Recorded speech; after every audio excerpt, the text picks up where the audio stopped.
really pounded on that defensive front, and give Bio Academy credit. They had a wonderful front and a wonderful game plan. They just could not keep it all together, and the Colonels were able to capitalize on that. You could see Bio Academy just get tired over time, and we just kept wearing on them and leaning on them. Finally, got to the pay dirt there. Ross Mitchell and Blake Montpelier will go back to return the kick from Spencer Robertson. Robertson will tee it up at the 40. Colonels will kick right to left. Central Hines will work left to right here in the first quarter. Cold, brisk night here at Legion Field, and after a week's worth of rain, well, this playing surface is certainly sloppy. It was chewed up a pretty good bit during pregame warm-ups. I'm like you, Watson. We're better memorize all these numbers very quick, because after about a series or two, you're not going to be able to read them.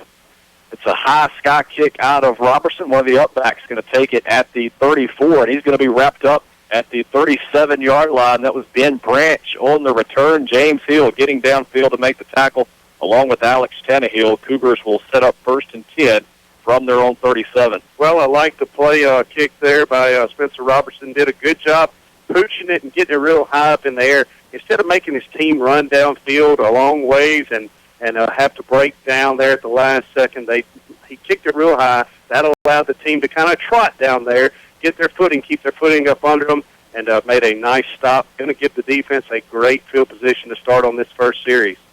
4 wide to open the game for Central Hines. Well, we thought we were going to see them stack up in a bunch set, but they send 4 wide. Montpelier will be the quarterback. He'll take this snap, run it straight ahead, and he's hit hard at the line of scrimmage. Hello, Wesley Lester. No gain on the play. Well, at that time, what they did, they ran a veer play, and on the veer play, what you do is read the defensive end. Clint Jones plays the defensive end. He crashes down very hard, and at that time, what had happened is the quarterback, Montpelier, pulled the ball from his dive man and decided to take it himself. Wesley Lester coming from his outside linebacker position, getting an ear full of mud, but making a nice pop. 2nd and 10 from the 37. Montpelier going to call his own number again, works up to the 40 before he's taken off his feet. Stephon Smith getting in there along with Alex Tannehill. 3-yard gain will bring up 3rd and 7. Wow, I'm telling you, it is muddy out there. This is a slop bowl 2018. And, the main players in our game that we figured were going to be there, 28 Lester and also 3, Stephon Smith, those guys are going to bring it on the defensive side. They know they've got to pick up their defensive game a little bit stronger because they're missing one of their key partners. Montpelier will take the snap with 3 backs in the backfield with him, tries to run it left side. He gets to the 41 and nothing else. 4th down coming up for the Cougars. Peyton Barnes and Stephon Smith leading the charge. They'll mark it at the 41. A gain of only 1 on the play. 4th and 6 for Central Hines. No score with 10:26 to play first quarter. Watson, they do have a huge team. I can tell you that. So they're really going to challenge Indianola Academy's defensive front. And right now we are doing a wonderful job up front, just keeping them with those ears pinned back. They're guessing. They're having to get their heads up on swivels, those offensive linemen are, and make some good blocks. And it's put in a tough situation for Central Hines, and you can tell their frustration. Hey, they got 39 players on their roster. That is huge. False start on the punt. This will move the Cougars back 5 yards. Watson, you normally use an 8.5 by 11 sheet. You used 11 by 17 this time. I mean, that's something. That's talented. I know that, by the way. Actually, that might be an 8.5 by 17. I'm sorry. That's what it is. Dang, I was close. Chance Riley will go back to punt for the Cougars. Stands at his own 46. Woods Toller will be the return man for the Colonels. Riley's going to be one to keep an eye on throughout the night on special teams. He was booming field goals, good from 45-plus in pregame warm-ups. This is a short punt, however, going to hit at the Colonel 41 and roll out of bounds at the I-38, and that's where the Colonels will take over 1st and 10. No score with 9:50 to play first quarter. I don't know if you saw 28 Wesley Lester dive out. Almost blocked that punt. He has to come off the field immediately and basically take a bath there because he is pretty covered in mud from head to toe. But, that's what he likes right there, just playing in this mud. When these young men are just having a good time out there, that's what you like to see. They like to get to the ball. They like to make the hits. They like to get on the ground because that means they get to get up again another play and get back after it once again.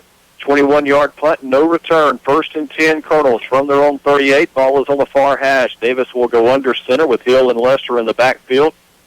Kimball and Putnam, the receivers split out to the near side. Davis will turn, toss it near side to Lester.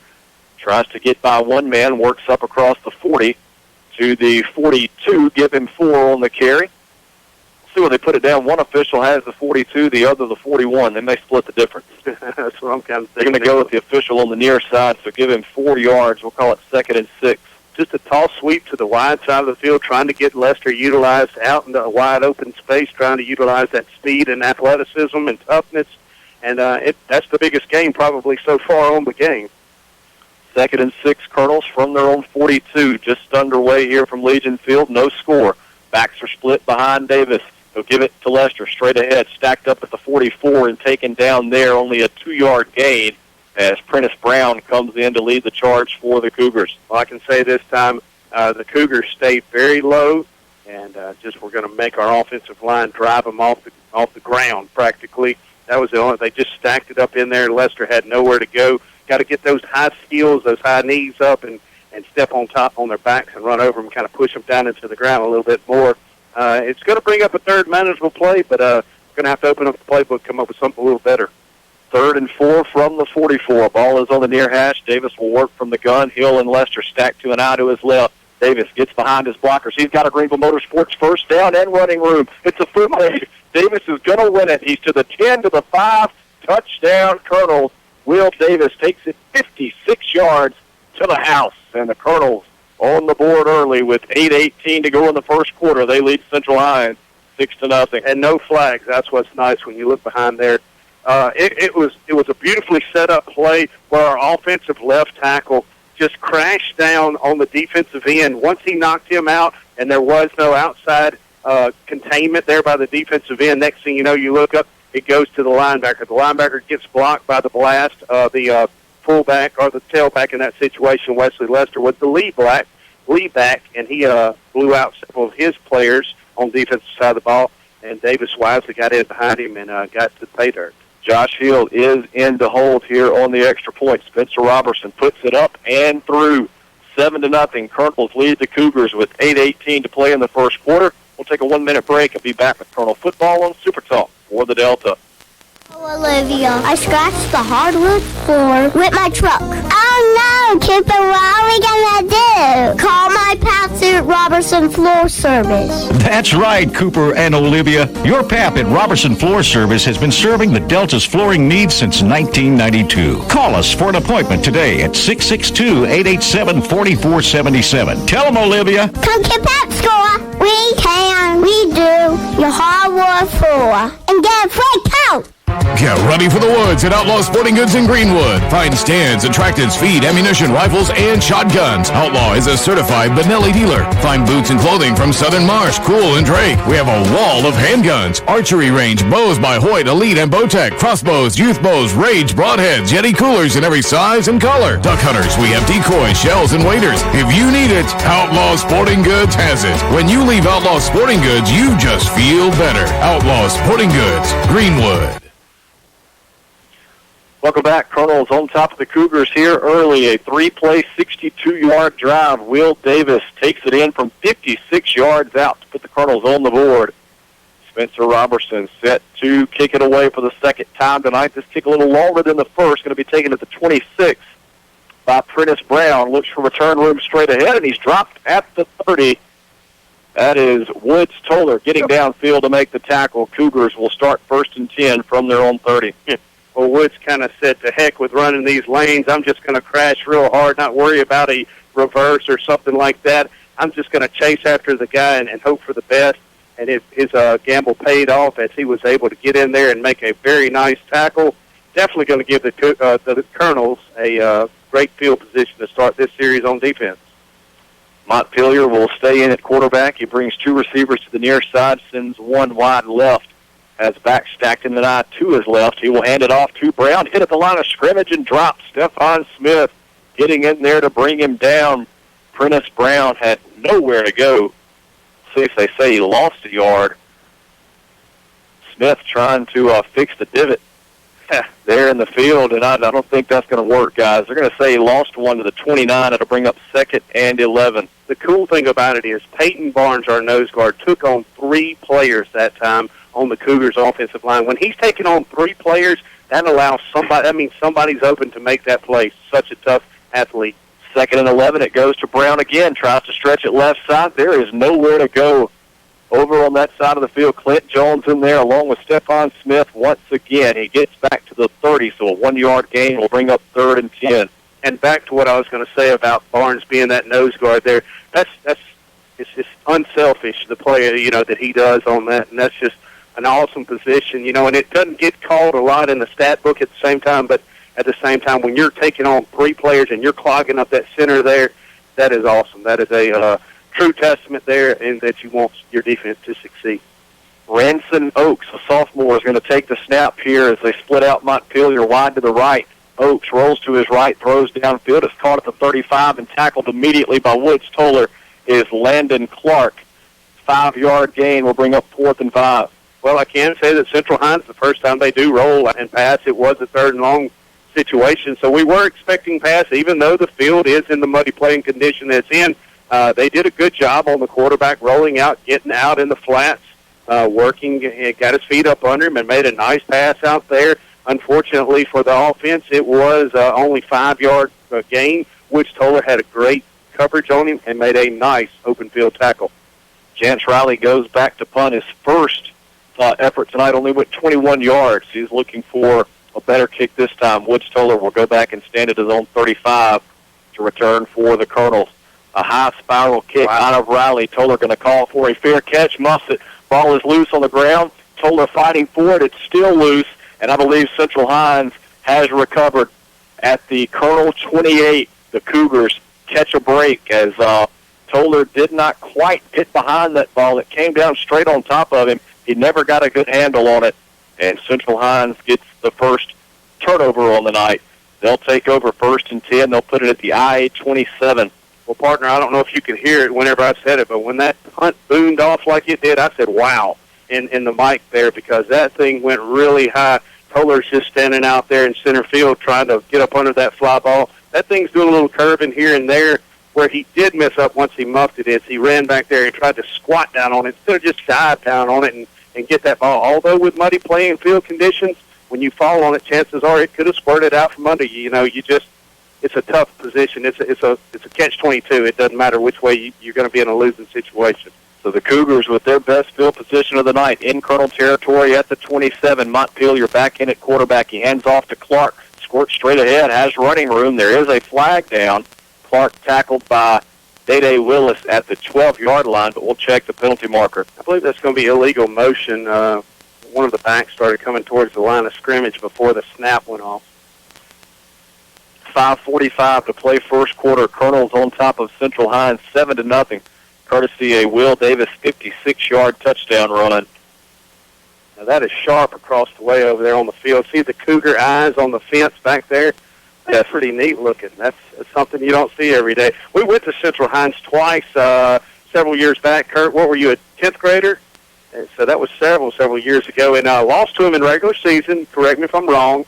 And then went back down there first or second round of play, first round, second round, one of the two, and ended up beating them. And I remember they had a kicker that kicked boom at a mile, and he lined up for that field goal to win the game, and he kicked it a mile, but it went a mile left as well. And an awesome game, an awesome time to be a Colonel fan, and we were able to win in the playoffs. Didn't win in the regular season, but still a pretty cool school. They had a big cougar out front of their school. It's a beautiful facility. Had the heel in the end zone with all the trucks. They rev the pipes on touchdowns as Central Hines will call a timeout. 5-yard penalty against the Cougars will back them up to the Colonel 32. Coach Phil Shannon wants the timeout to talk things over. Again, 5:45 to play in the first quarter. Colonel's leading Central Hines 7-0.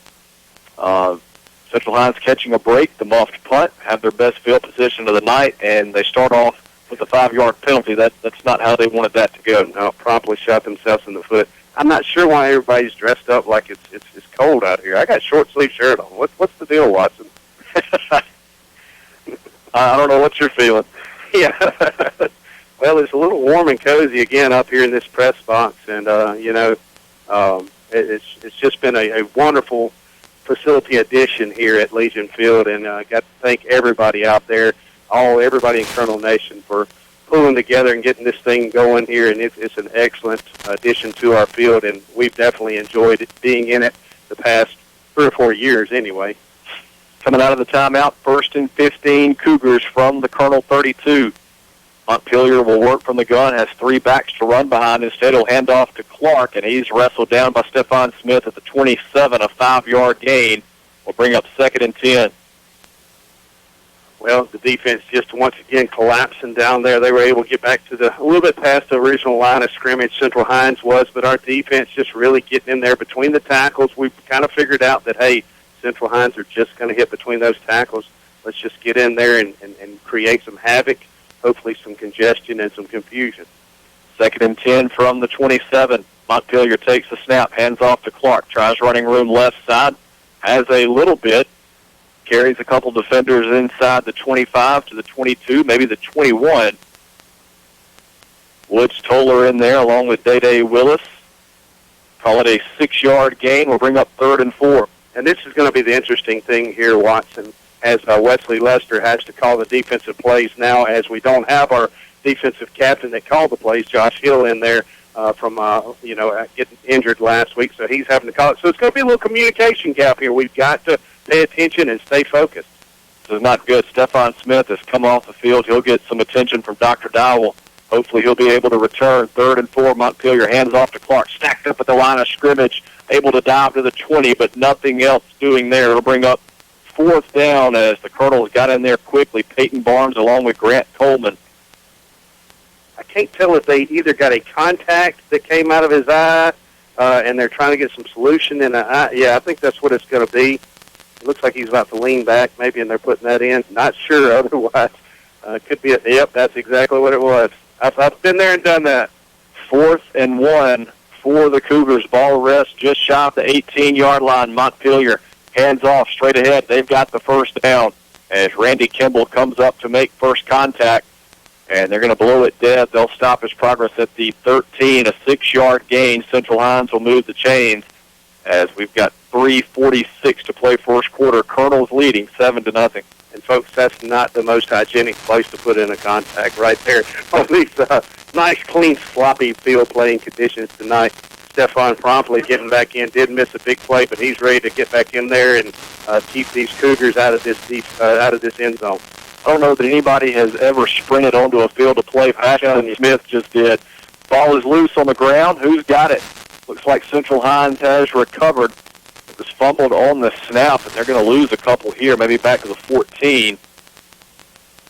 And, partner, what I like so much is Stephon's running onto the field. He's yelling, get off the field. He's telling whoever he's checking back in for, get off the field. That's communication right there. That is so key to successful businesses, to successful game plans. Communicate with one another, and whenever you're all on the same page, working toward the same common goal, more times than not, you're going to have some good success. 2nd and we'll call it 11. Montpelier will go under center. Back sack behind him. He slips down, able to get the handoff to Clark, and he falls back to the 12. Well, that one was busted from jump as Montpelier just never had his footing. It'll be 3rd and 9 for the Cougars as the clock runs approaching 2.5 minutes to play first quarter. Indianola on top 7-0. Watson, we do have a good crowd on hand here tonight. Just a bunch of people. A lot of Colonels showed up. I was waving at our ex-statistician now, Daylin Bill. She made the game tonight. I know she'd like to hear her shout out. Whoop, whoop. Did a good job filling in for KO last week. Sure did. 3rd and 9 for the Cougars. Montpelier turns, hands off to Clark, runs into a wall. Cannot go anywhere. They may give him to the 10. So far, aside from the one rollout when they put in Oates, the sophomore, everything has been straight up the gut for Central Hines, and they just haven't had a whole lot of success. Yeah, nothing really fancy, just kind of just wind and grind on you and just go straight down the middle. And Indianola Academy's a 3-man front where we have a 3-3 situation, but we bring up a lot of blitz and linebackers. It's really confusing on those offensive linemen, but at the same time, more times than not, they know they're just going to block forward. 27-yard field goal attempt out of Jance Riley. Snap is back, hold is down, kick is up. It's got plenty of distance. He was good from 45-plus in pregame, and he knocks this one through. So Riley with the 27-yard field goal gets the Cougars within 4, 7-3 with 1:29 to play first quarter. We'll take a 1-minute break and be back with Colonel Football on Super Talk for the Delta.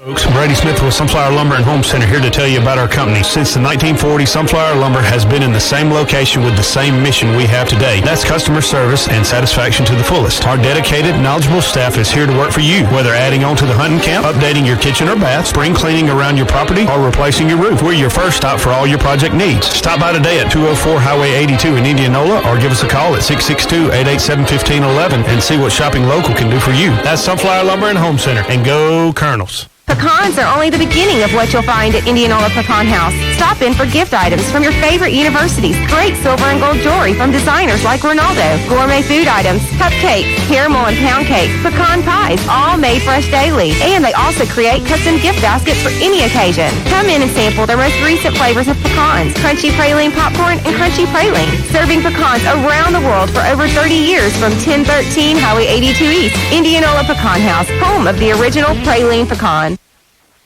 Welcome back, Watson Cook, Brady Smith with you from Legion Field. The Central Hines Cougars able to take advantage of the Toller muffed punt, and they cut into the Colonel lead. A Jance Riley 27-yard field goal makes it 7-3. Colonel still on top with 1:29 to play here in the first quarter.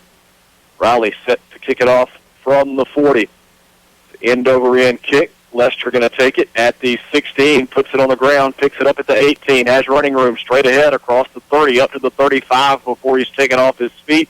Ross Mitchell gets downfield to make the tackle. Colonels will have pretty decent field position to start their second drive. I tell you, the ball must be really, when it gets up high tonight, we must have problems seeing it up there. That's the second time that Central Hines has kicked that thing up in the air a pretty good bit, and two return men. But I'm not going to lie to you, there's probably a lot of mud in those young men's eyes out there, as it is sloppy, folks. I'm telling you, I'm glad we're up here nestled in this press box, and I'm pretty sure y'all are glad y'all are at home out there, and Colonel Nation tuning in with your live stream. Ball is on the near hash. Davis works side of the gun with Hill and Lester stacked in an eye to his left. They give it to Lester, tries the right side, nothing happening there. Gets back to the line of scrimmage, and that's it as Gavin Bullock comes up to make the tackle. It'll bring up 2nd and 10 for the Colonels. Well, just that time trying to hit between the tackles. Once again, I like to see Logan White, Wesley Lester getting in there, getting that towel on them and trying to dry those hands off as best they can so they ensure that they don't lose that ball. 53 seconds left to play in the first quarter. Colonels on top 7-3. Winner goes to Jackson. Loser of this one done for the year.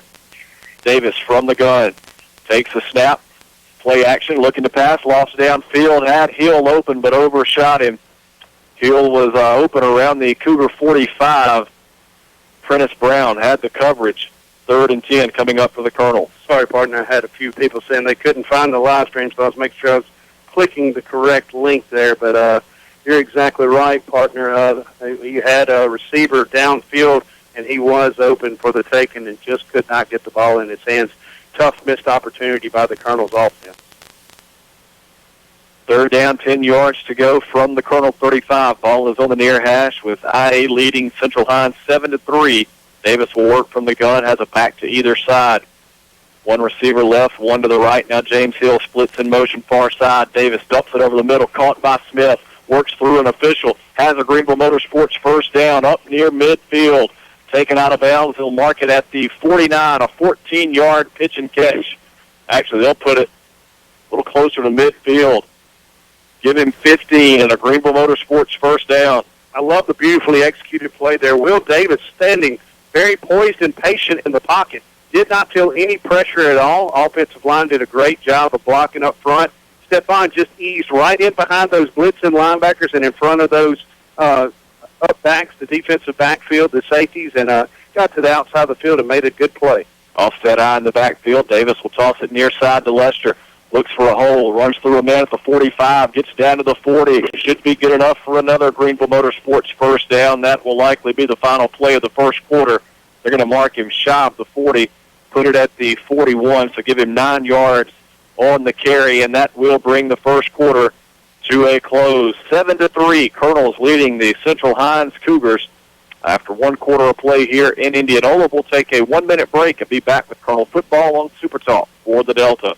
Accident in your vehicle is always unpleasant, but getting it repaired doesn't have to be. Scott Lofton and the staff at Indianola Collision will help you through the process. From the insurance company to the actual repairs, we use the best parts. It will make your truck and car look just like new. Our 24-hour record service, a rental car available if you need it, and a skilled, friendly staff make Indianola Collision the #1 destination for body work on your vehicle. We hope you don't need us soon, but we're here when you do. Indianola Collision, Highway 82 East in Indianola. Call us at 887-2000. Some call it Los Mocajetas. Some can't even pronounce it, but everyone agrees that Los Mocajetas has delicious, authentic Mexican food that makes your mouth water. Satisfied customers from all over the Mississippi Delta dine with Juan and his staff every chance they get, and you will too. Los Mocajetas also has a party room that you can reserve for birthday parties, anniversaries, and just a good time. You won't feel crowded, and the atmosphere is that perfect setting for authentic Mexican food. That's Los Mocajetas Mexican Restaurant, Highway 82 in Indianola.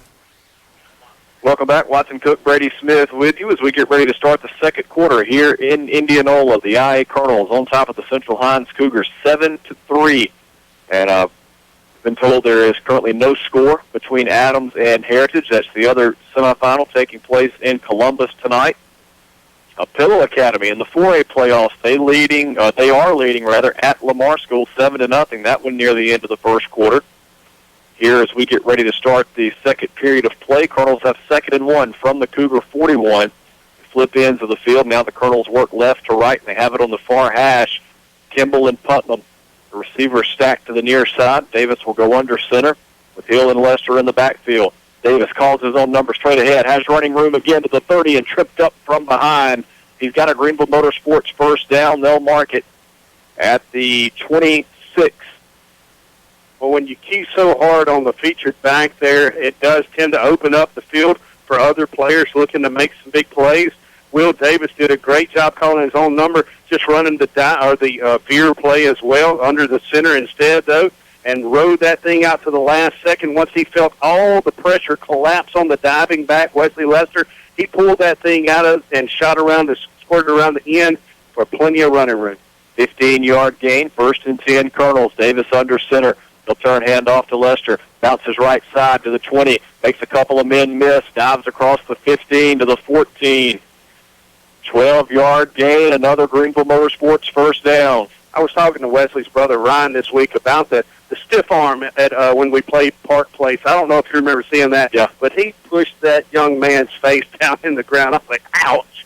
I'm telling you, that gave that young man whiplash. And Lester's starting to become a more featured, hard running back. He always just runs over people. Now he's getting a little more finesse about him as the weeks have gone on. You know, he's been practicing it for 13 weeks now. He ought to be pretty good. Saw a couple of hurdles last week as well. 1st and 10 Colonels from the 14. Davis under center. He'll turn, handoff to Lester. Gets through a defender at the 10. He's to the 5. He's in the end zone. Touchdown, Colonels. Lester takes it in from 14 yards out, his 24th rushing touchdown of the year. And the Colonels lead Central Hines 13-3 with 11:10 to play in the second quarter. Actually showed a lot of patience there that time. Let the play develop. Kind of tiptoed as he started getting the ball in at the last second. He saw the hole and boom, took off, nailed it. Great job blocking up front by the offensive line. Those big hogs getting it done tonight. I like 72 James Roberts and also 58 Drew Tannehill doing a good job from the right side, paving the way for Wesley Lester to get into that end zone. 14-yard touchdown run. Spencer Robertson on for the extra point. Randy Kimball to snap. Josh Hill to hold. It goes through the hands of Hill. Robertson picks it up. He rolls out to his right. He's going to loft it toward the end zone, and it's going to fall incomplete. Well, credit Robertson, tried to make something out of nothing there, but Hill never got a clean handle on the snap. So the score remains 13-3. Colonels on top by 10 with 11:10 to play second quarter. We'll take another 1-minute break and be back with Colonel football on Super Talk for the Delta. Are you looking for another choice for your prescription needs? Try any of your local Good Neighbor pharmacies and experience the difference your friends and neighbors are already enjoying. Your local Good Neighbor pharmacies serving the Delta with 5 convenient locations. City Drugstore, Hollandale, Cleveland Medical Arts, Cleveland, GMP Pharmacy, Belzona, Yazoo Drug Company, Yazoo City, Magic Mart Pharmacy, Indianola. Your Good Neighbor Pharmacy where you get same copay and better service. Experience the Good Neighbor difference. Bring your prescriptions in today. Your local Good Neighbor pharmacies serving the Delta with 5 convenient locations.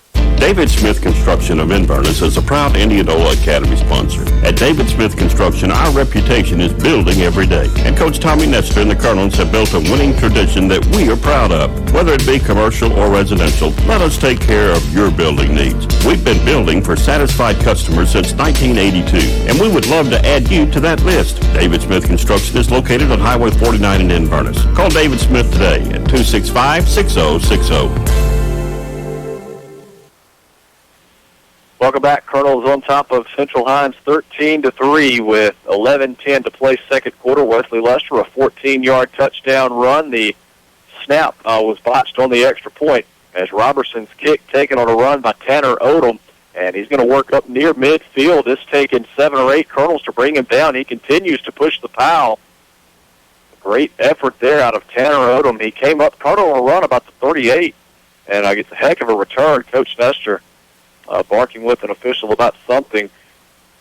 They will mark Odom at midfield, and that's where Central Hines will start this drive. While we've got a second, folks, got a lot of crazy fans out there in Colonel Nation, but I believe I just met the most animated Colonel fan, the young one, Swayze Berry, which I'm telling you, she was having a blast up there tonight. Her and Johnson Berry are out there watching the live stream somewhere, and she was cheering away for the Colonels, trying to bring them to victory. How about that? Montpelier takes the snap, hands off. Prentice Brown looks for running room right side, gets only 1 to the 49 before he's taken down. Lester coming up to make the tackle. We got a score update during that last break. Adams has gone ahead of Starkville 6-0. Gone ahead of Heritage 6-0. That one in Columbus tonight. You know, I don't remember. We went to Columbus maybe last year, 2 years ago. Is that an artificial playing surface? No. I can't remember. It was not then. I just couldn't remember. It was a beautiful, well-kept facility up there, and I just could not remember. But I'm sure they're going through the same playing woes and playing conditions as we are. 2nd and 9 for the Cougars. Montpelier keeps it for himself. Has running room left side. He's got a first down, 40, 35, taken down as he reaches the 31-yard line. He started going down about the 34-33 and slid to the 31, and that's sort of going to mark his progress. So a 18-yard run for the quarterback, Montpelier, 1st and 10 Cougars. I'm very disappointed in you, partner. You had the opportunity to use the word hydroplane, and you did not use it. Oh, my goodness. Spun out of control for sure. Yeah, really. 1st and 10, Central Hines from the Colonel 31, ball on the near hash. It's going to be Oakes to take the snap, hands off to Brown, and Brown slipped down on the transition, and they're going to mark this back at the 34, a loss of 3 on the play. Yeah, they kind of both went down to ensure that they caught that ball once they had slipped, and the one that with the ball, his knee hit the ground at the same time, and, fortunate break. Either way, Colonels had that thing sniffed out, and we're closing in on the Cougars' backs very quickly. 9:35 to play second quarter. Colonels on top of Central Hines, 13-3. 2nd and 13 for the Cougars. Montpelier takes the snap, calls his own number straight ahead. He's going to be wrestled down from behind Ashton Powell, along with several other Colonels in there. They'll mark it at the 32, a 2-yard gain for Montpelier. Will bring up 3rd and 11. Well, Lester, 28, comes in from his outside blitzing linebacker position, and what he did was you had backside pulling guards. They're pulling, trying to kick out that defensive end. When they kick out the defensive end, that blows a big pathway. About the 4-6 hole there for the back to hit in. Lester crashes down, collapses that hole, so there's nowhere to go. So the back either has to decide, hey, am I going to go to the inside or try to bounce it to the outside where the defensive man already has presence. And he chose poorly either way, and he tried to go inside, nothing there. 3rd and 11. It's going to be Oakes to take the snap. Rolls to his right. Lester giving chase. Oakes is down back at the 43-yard line. Boy, he looked up, and here comes Lester. Talk about running for your life. That's a loss of 11 on the play. Yeah, number 10, Ranson Oakes, the 10th grader, getting in there at the quarterback in the passing situation. Our sack leader from last year, Wesley Lester, got moved from defensive end to linebacker position, coming in thinking that he's going to be blitzing from he's actually not the backside, so he was expecting, hey, I'm going to get some blockers in front of me. Next thing he knows, he looks up and he's got pay dirt. He is seeing a wide-open shot at the quarterback. He promptly pounces on that like a little spider monkey, ready to bring him down on the ground.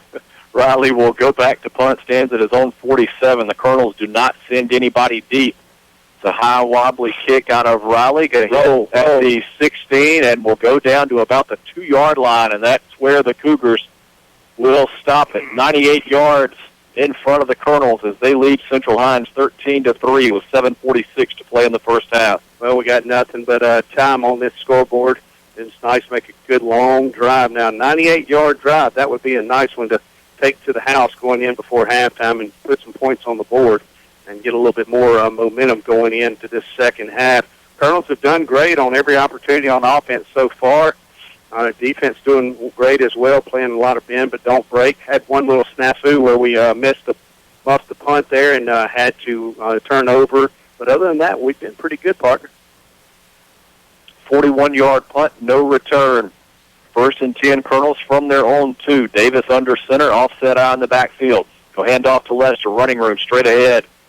And taken down from behind as he works up to the 9-yard line. A 7-yard gain will leave the Colonels with 2nd and 3.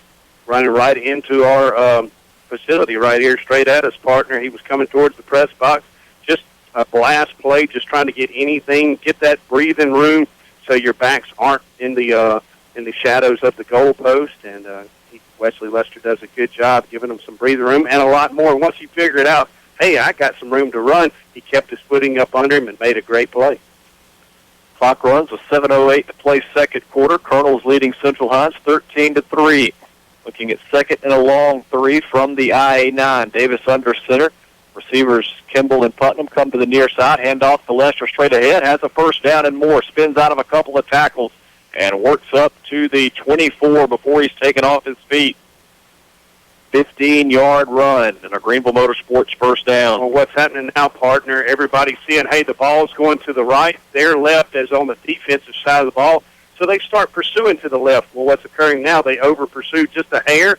Next thing you know, Lester sees a seam back to the backside, able to just take one side step to the left, back towards the middle of the field. Did an excellent job of finding that seam and really stretching that thing out for a lot more needed yardage. 1st and 10, Colonels from their own 24. Davis will work from the gun. He'll send Kimball wide left. Hill and Lester stacked up to the right side of the formation. Davis gets behind his blockers, comes to the near side, stays inbounds somehow, going to pick up the first down.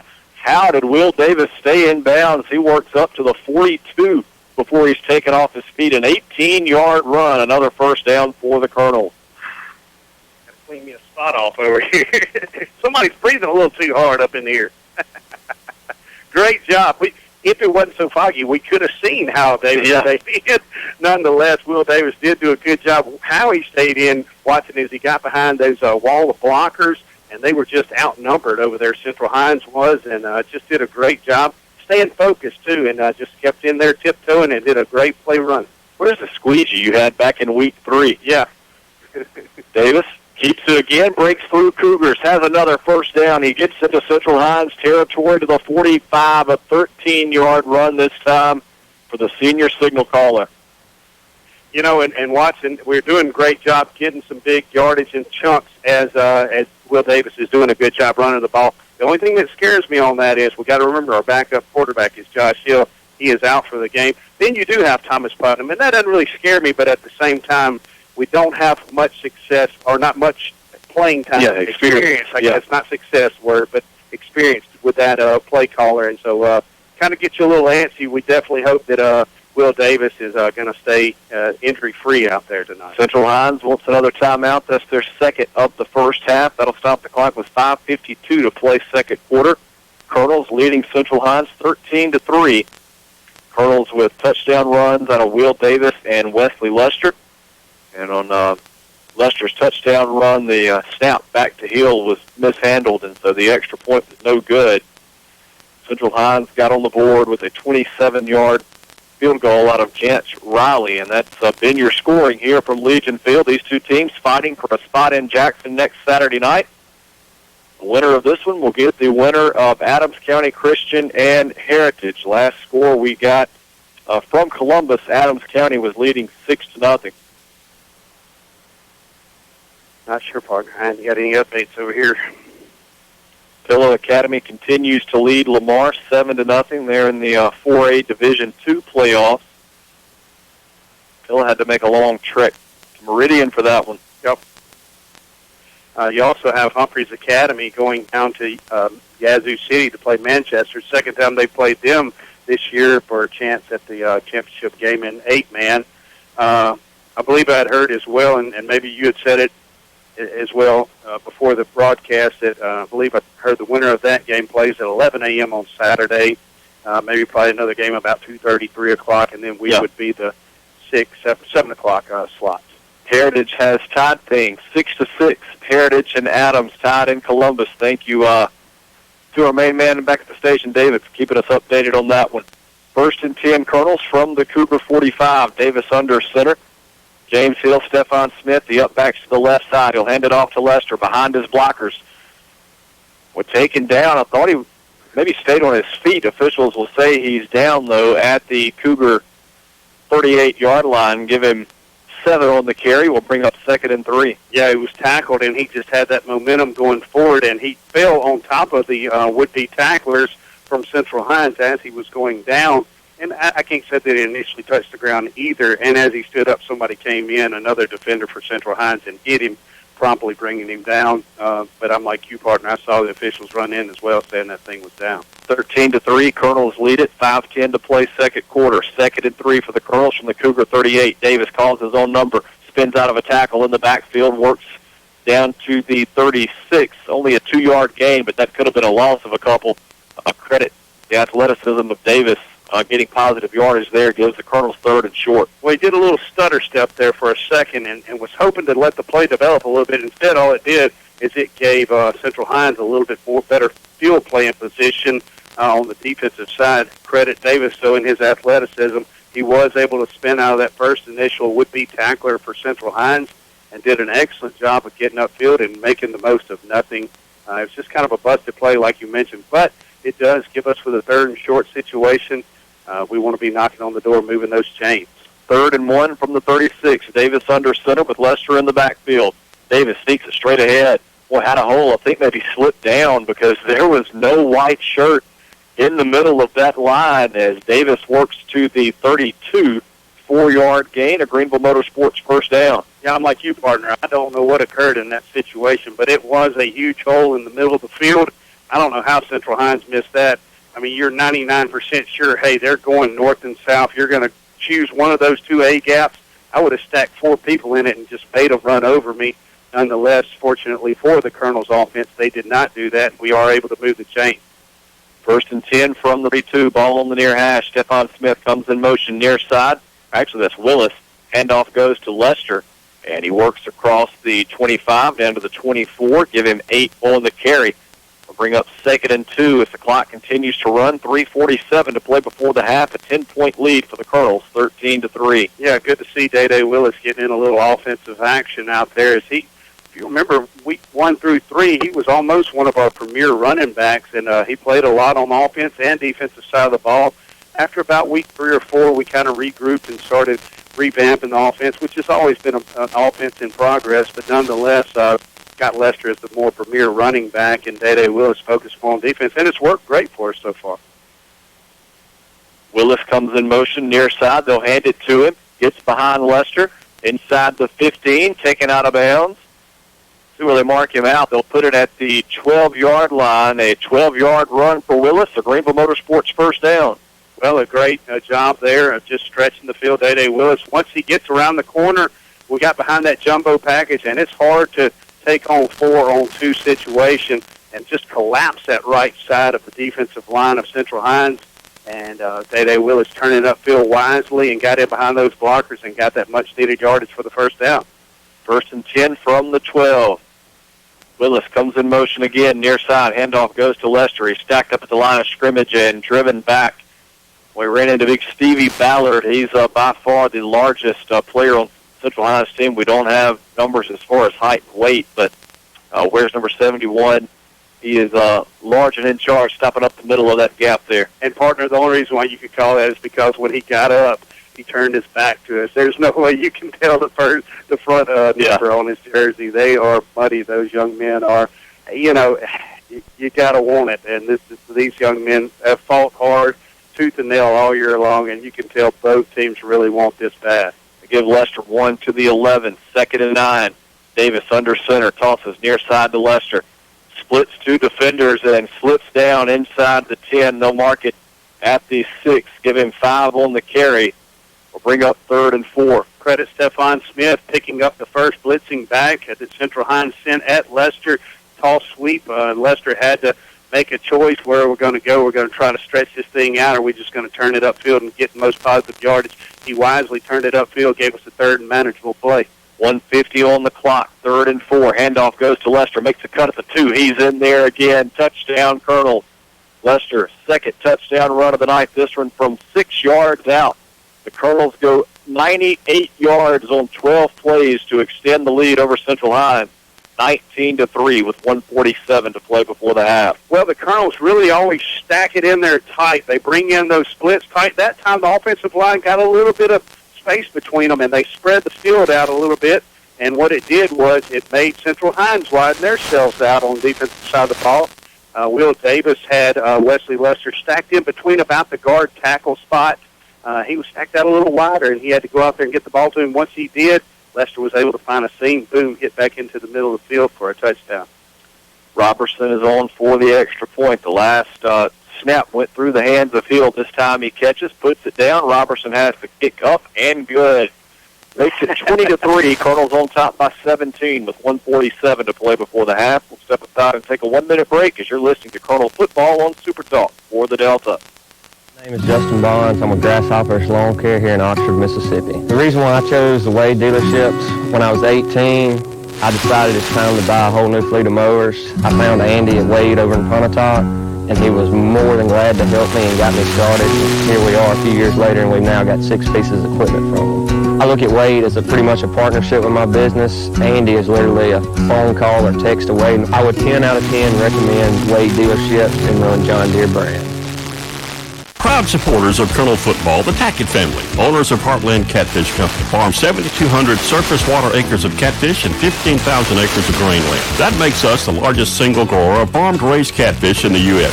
Heartland is committed to supplying our customers with the highest quality farm-raised catfish products. Be sure and eat catfish raised in the Mississippi Delta by looking for the Heartland seal, smooth, clean fillet cuts that meet the highest standards, just like Indianola Academy and Colonel Football. Heartland Catfish, a proud sponsor of Colonel Football. Welcome back to Legion Field in Indianola. Watson Cook, Brady Smith with you. 1:47 to play before the half. The IA Colonels on top of the Central Hines Cougars 20-3. We've been told Heritage leads Adams County Christian 7-6. That one, the other semifinal, being played tonight in Columbus. And also 14-0 Manchester up on Humphreys Academy with 5 minutes to go in the first half. That is 8-man, correct. High sky kick out of Robertson, taken on a run by Landon Clark. And he works up to the 45 of Central Hines. That's where they'll start this drive. 1:41 to play in the half. They've only got 1 timeout remaining. Had to burn 2 earlier in the half. So if they want to get back in it, they've got 55 yards to go. Partner, while we got a second, another one of our favorite Colonel fans out there celebrating their 27th wedding anniversary, and that's Will and Missy Pitts. Will and then Missy are in New York City tonight watching the game. Wow. They are still fans, and Lizzie and Mitchell and Molly, you know, they've been excited, and happy anniversary to y'all. Absolutely. That's dedication there. In New York on the anniversary, and still watching the Colonels as the Cougars go with the pass on 1st and 10. Oaks looking downfield for Montpelier. It's incomplete and out of bounds. 2nd and 10 coming up for Central Hines. They mark the Cougars on that kick at the 46 of Central Hines. So 2nd and 10 from the 46, 1:35 to play in the first half. He asked, was he eligible to win the double quick trivia? I'm not sure. Being in another time zone, does that make you eligible back again? I think he's won. I know Mitzi's won, but hey, if you're watching and listening to the Colonels on your wedding anniversary from New York City, I say that makes you eligible. Yeah, you're back eligible. You're good. 2nd and 10 Cougars from their own 46. Oaks will take the snap from the gun, looking to throw. Here comes pressure. He steps up in the pocket, lost it right side, and it is incomplete. Well, the receiver on the far side, I believe that was Clark. Actually, Montpelier, like he had it right in his hands and just couldn't hang on. The wet field could have come into play there. 3rd and 10 coming up for the Cougars. I tell you, I saw over here Coach Clee Putnam on our sidelines. That pass was way on the other side of the field. He's sitting there waving it off promptly. You know, he wants to be the guy over here on this sideline, telling those officials, just trying to animate it as much as he can. Please be incomplete. 3rd and 10 Cougars from their own 46. Trip receivers to the far side of the field. Oaks rolls right, now comes back near side. Got some running room. He's at midfield. He's got a first down in Colonel territory, taken out of bounds by Day-Day Willis. They'll mark it at the 43.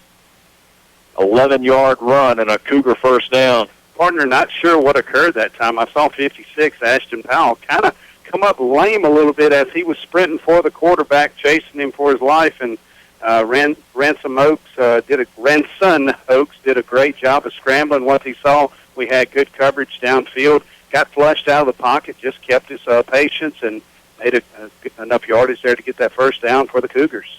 1:16 to play in the first half. They do have one timeout to work with. 1st and 10 at the Colonel 43. Ball on the near hash. Oaks takes the snap, trips right, steps up in the pocket, launches downfield and incomplete. Threw it well behind his intended receiver, Landon Clark. Eli Lipsy had the coverage.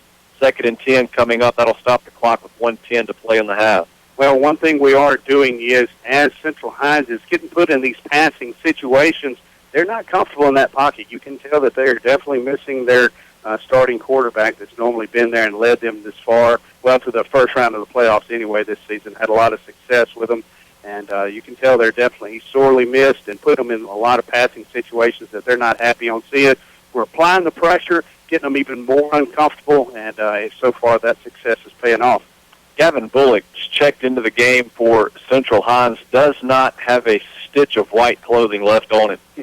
And Central Hines is going to burn their final timeout here with 1:10 to play in the half. We'll keep it here. 2nd and 10 Cougars from the Colonel 43. St. Joe 20-0 over Brookhaven. Been hearing a bunch of stories that Brookhaven's got a pretty good team. And I told several of my friends down there, I said, y'all better be coming ready to play tonight because it's tough to play at Greenville St. Joe. We're probably one of the only teams that has had success over St. Joe over the past couple of years, and that is a true testament because they are one talented team. Pillow Academy has extended the lead over Lamar 14-7. That's with 1:45 left to play in the second quarter. Again, the other semifinal we're watching tonight, Heritage leads Adams County Christian 7-6. Just underway in the second quarter there. Colonels leading Central Hines 20-3 here at Legion Field. 1:10 to play second quarter. Cougars facing 2nd and 10 from the Colonel 43.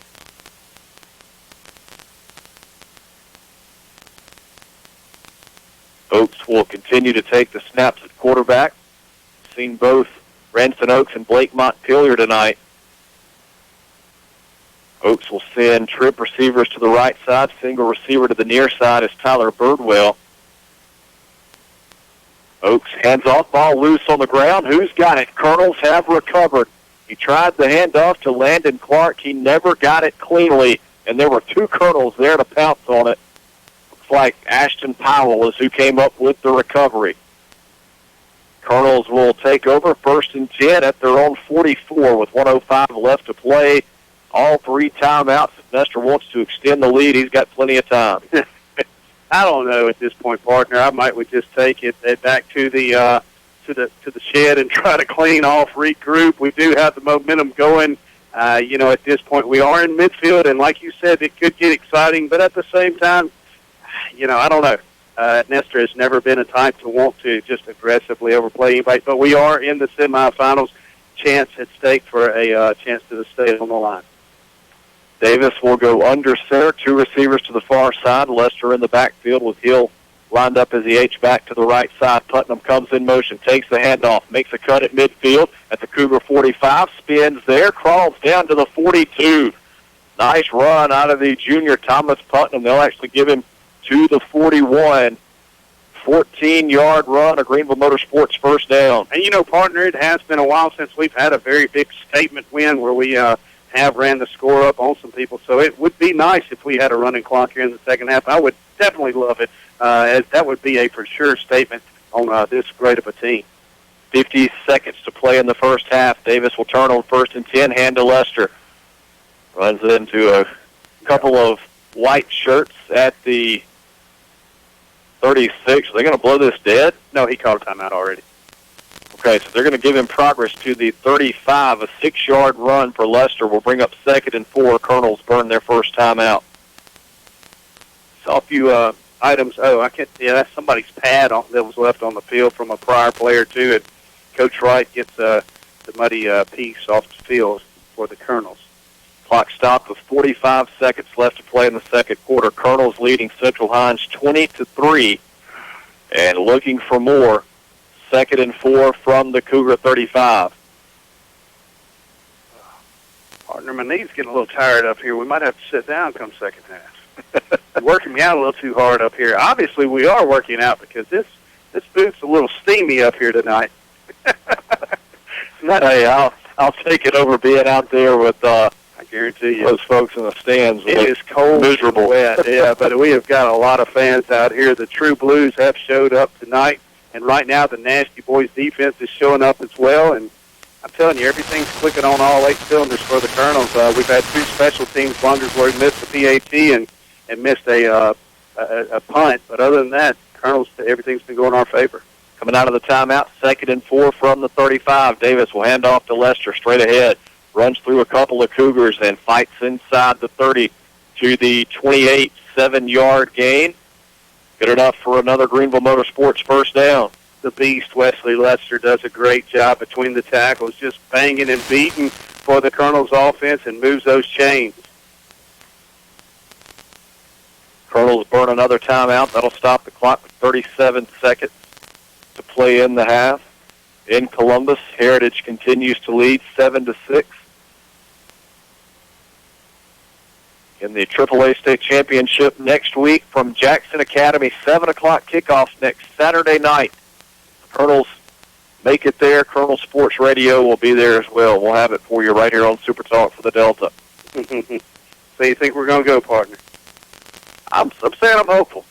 Like where we are right now. No, I'm saying you're good for calling one more game is what I'm saying. Okay, yes. Just make sure. Okay, good deal. All right, I'm following you. Yeah, I guess since we made it this far, I might as well stick around for one more week. Should we make it that far in advance?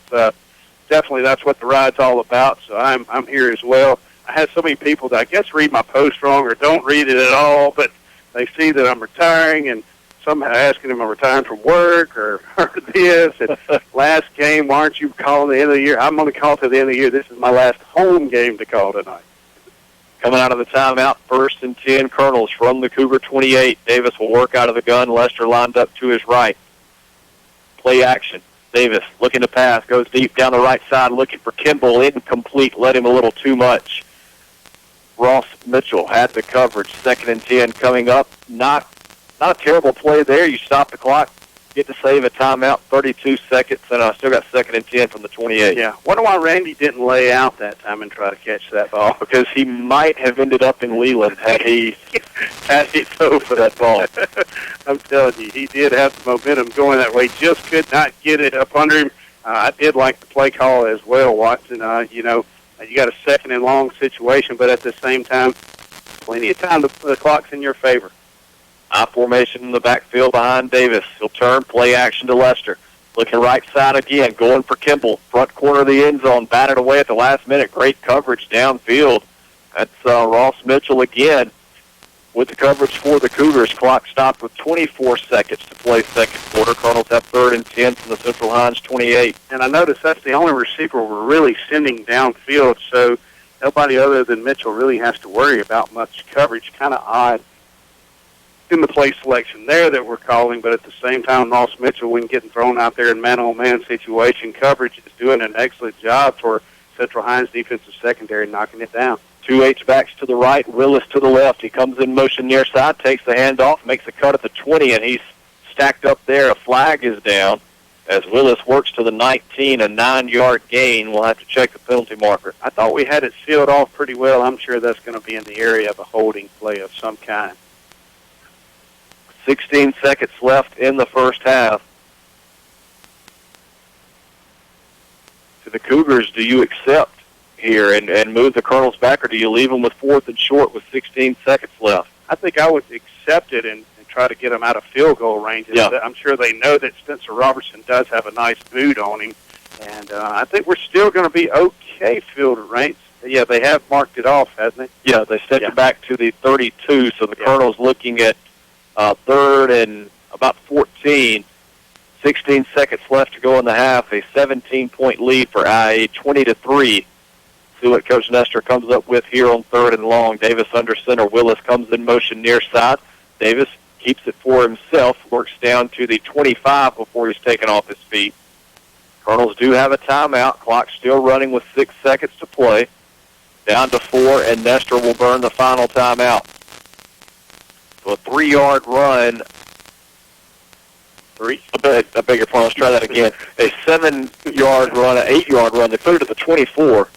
Wow, 8-yard run for Davis. 4th and about 6. We'll see what Coach Nestor wants to do. 3 seconds left in the half. Then Robertson out for a field goal attempt as he launched it toward the end zone. 21-7 prep on top of JA right now. Mag Heights 16-13 on top of Simpson. 3 minutes left in the first half. Simpson represented in the state championship last year. I do remember that. In 4A, they played as we were getting off the field. So a very good team looking to try to go back to Jackson once again. Colonels put the offense on the field 4 wide. Kimball and Hill, receivers to the left. Smith and Putnam, receivers to the right.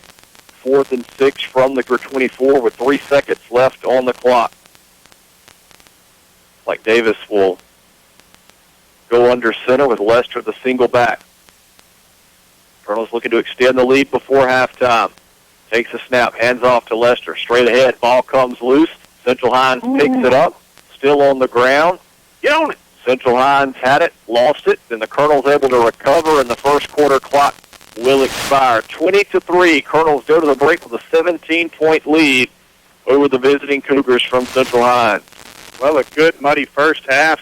Physical. We knew that partner was going to come up, and just a bunch of grinding on one another and trying to get that field position and take advantage of any miscues that either team might have. And it's been a great first half, and you know, hey, I like our position where we are right now. Defense is really being stingy.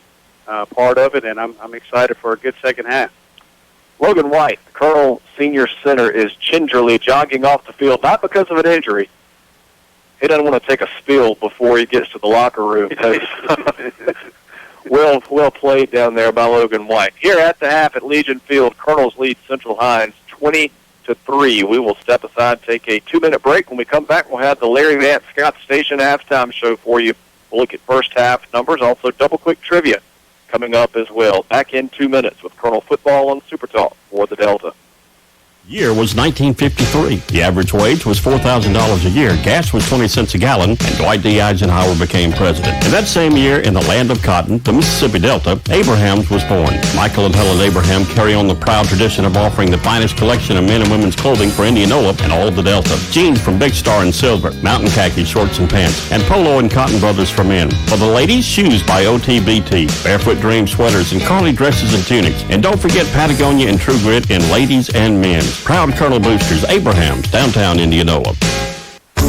Here's a great way to protect yourself from fraud and live a greener life. When you sign up for e-statements from Guarantee Bank, your statement will never be lost or stolen. Enroll in e-statements at any of the 16 locations of Guarantee Bank today. E-statements are fast and convenient, environmentally friendly, and safe and secure. So maybe it's time to think outside your mailbox and start getting your e-statements in your inbox. E-statements. Sign up today at Guarantee Bank and Trust Company. Member FDIC and Equal Housing Lender. At South Sunflower County Hospital, Championship Healthcare is always in season. We are invested in being the best hospital for our friends and neighbors and are ready to care for your every need. Complete high-quality care right here in Indianola. From prenatal to adult care, the providers at South Sunflower County Hospital are surrounded with the latest technology, and their compassionate, personalized care gives you that at-home feeling you need and deserve. Closer to family, closer to home. South Sunflower County Hospital, your hometown hospital. Born and raised in the Delta, we get it. We understand your connection to this land because ours is just as strong. It's not only been our home for 7 generations, but the home of those we care about. We value the natural resources of the Delta and the joy they bring to us. Our goal every day is to nurture and protect those as we continue to provide the best services possible to our customers. That's Gresham Petroleum Company, Indianola. Call 887-2160. That's Gresham Petroleum Company.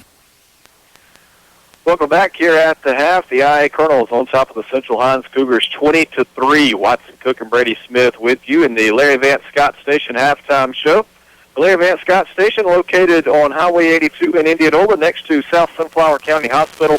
Go by and see Larry in the morning. Some of the hottest, most fresh breakfast in town. Get you some eggs scrambled up, bacon, sausage, biscuit. Go back and get a hot plate lunch and cold drinks, snacks available as well. I bet he's been busy right now. People trying to stay warm with a coffee sale for sure, too.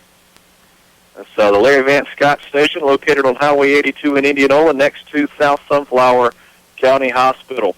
17-point lead for the Colonels at the break. They lead Central Hines. Colonels got on the board their first drive of the night. A Will Davis 56-yard touchdown run. Robertson added the extra point. Central Hines cut it to 4. A couple of possessions later on a Chance Riley 27-yard field goal. Colonels added to their lead. In the second quarter, Wesley Lester, a 14-yard run, his first of 2 on the night.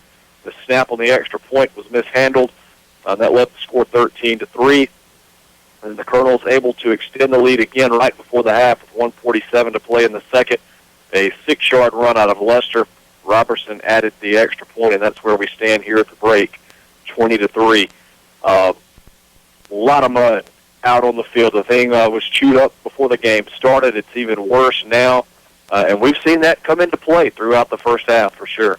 Yeah, we have, and, partner, Indianola Academy's just stuck with their bread and butter, what's really gone good for them throughout the season, and that's just grinding on these defensive teams and just pounding it in there and just really trying to see, hey, we're coming right at you and try to stop us.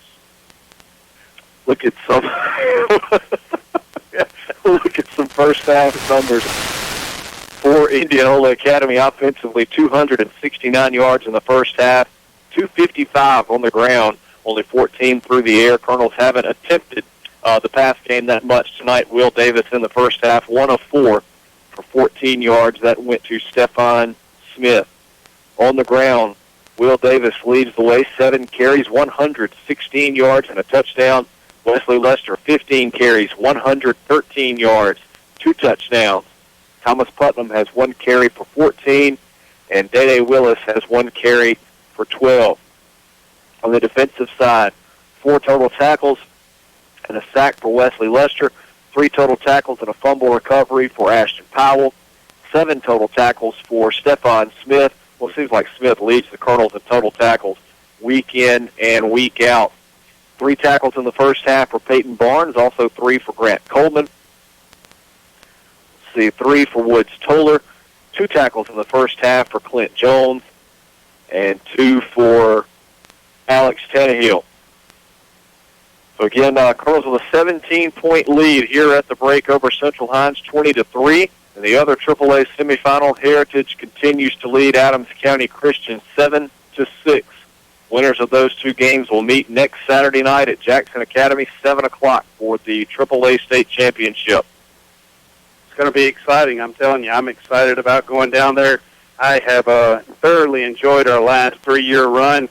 And, Watson, the thing about it is, it didn't start at that 3-year run. It started 3 years prior to that, where we were quarterfinals one year, semifinals one year, semifinals again the next year. Finally, we figured out how to punch our ticket in, and first year we were unsuccessful. I think we were just a little too nervous.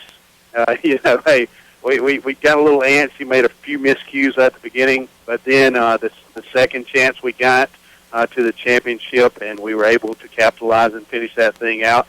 Last year, that was a crazy, just nuts game. We knew it was going to be a bloodbath for sure, and just a few miscues and a few missed calls, and we ended up losing that game. Could have gone either way. Both teams left it on the field, but here we go, another chance, another opportunity knocking on the door. One more half, 2 more quarters, whatever you want to call it, to go back to Jackson. Yeah, Colonel's 24 minutes away from another trip to the ship. They lead Central Hines 20-3 here at the half in Indianola. We'll step aside and take a 1-minute break. When we come back, we'll have double quick trivia for you. Stay with us. You're listening to Colonel Football on Super Talk for the Delta.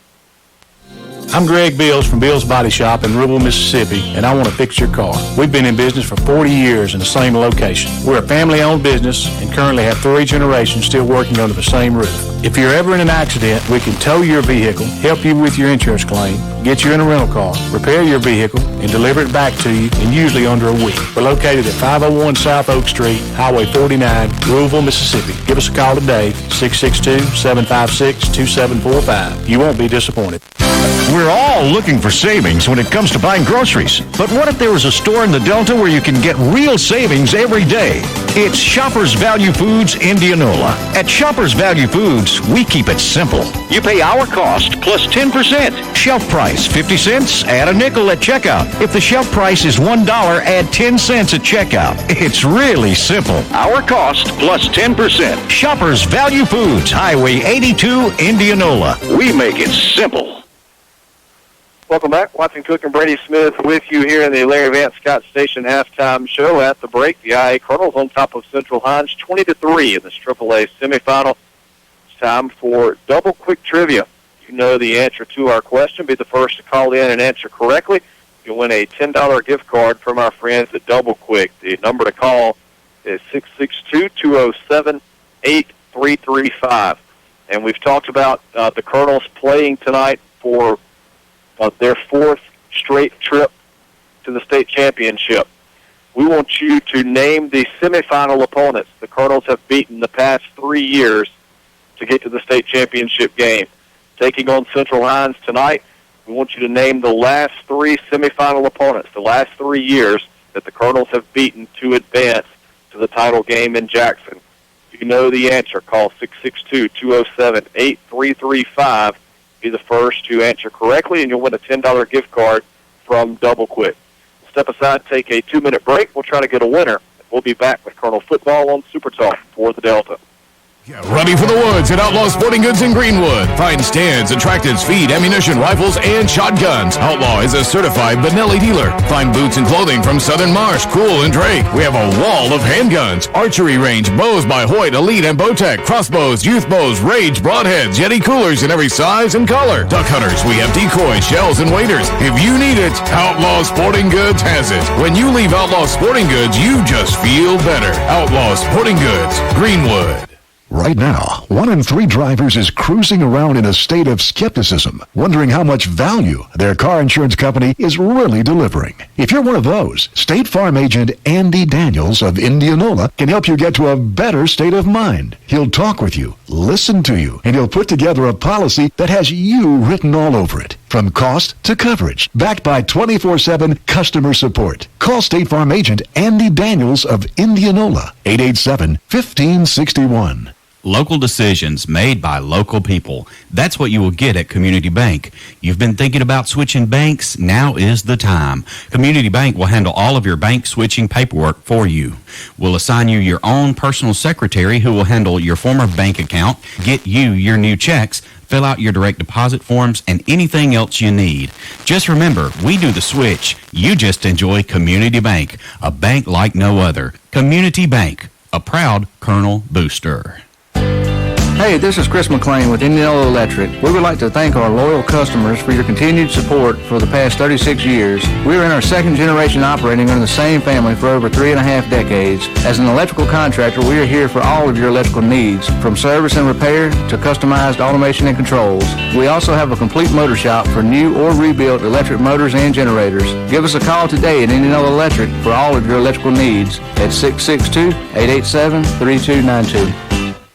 Some call it low smoke ahead-us. Some can't even pronounce it, but everyone agrees that low smoke ahead-us has delicious, authentic Mexican food that makes your mouth water. Satisfied customers from all over the Mississippi Delta dine with Juan and his staff every chance they get, and you will too. Low smoke ahead-us also has a party room that you can reserve for birthday parties, anniversaries, and just a good time. You won't feel crowded, and the atmosphere is that perfect setting for authentic Mexican food. That's Low Smoke Ahead-us Mexican Restaurant, Highway 82 in Indianola. Hi folks, Brady Smith with Sunflower Lumber and Home Center here to tell you about our company. Since the 1940s, Sunflower Lumber has been in the same location with the same mission we have today. That's customer service and satisfaction to the fullest. Our dedicated, knowledgeable staff is here to work for you, whether adding on to the hunting camp, updating your kitchen or bath, spring cleaning around your property, or replacing your roof. We're your first stop for all your project needs. Stop by today at 204 Highway 82 in Indianola or give us a call at 662-887-1511 and see what shopping local can do for you. That's Sunflower Lumber and Home Center. And go Colonels.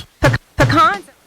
Welcome back as we continue with the Larry Vance Scott Station halftime show. The IA Colonels leading Central Hines 20-3 at the break. We do have a winner on our double quick trivia question. We wanted to know, with this being the Colonels' a chance at a fourth straight trip to the state championship, we wanted you to name the last three semifinal opponents that the Colonels have beaten to advance to Jackson. And the answer was Columbia, Heritage, and Simpson. And congratulations to Thomas Moore. He is our double quick trivia winner tonight. Colonels knocked off Columbia last year to advance to the state title game, Heritage in 16, and Simpson back in 2015, and 24 minutes away from adding Central Hines to that list. Thomas used to play receiver, correct me if I'm wrong, for the Indianola Academy Colonels, so definitely glad to see alumni out there listening in, and he, along with us, is just as excited and amped up and ready for this second half as these Colonels. Hopefully we can see them back to the championship game one more time. 20-3, 17-point lead at the break for IA. The big one in the SEC tomorrow, Mississippi State gets their shot at Bama, but they got to go to Tuscaloosa to do it. They would certainly shock the world if they're able to pull off a win. But I've got to agree with what a lot of people have said, throughout the past few weeks. Maybe the best defense that Alabama has played all year. Now, whether or not State can generate enough offense to stay with them, I don't know.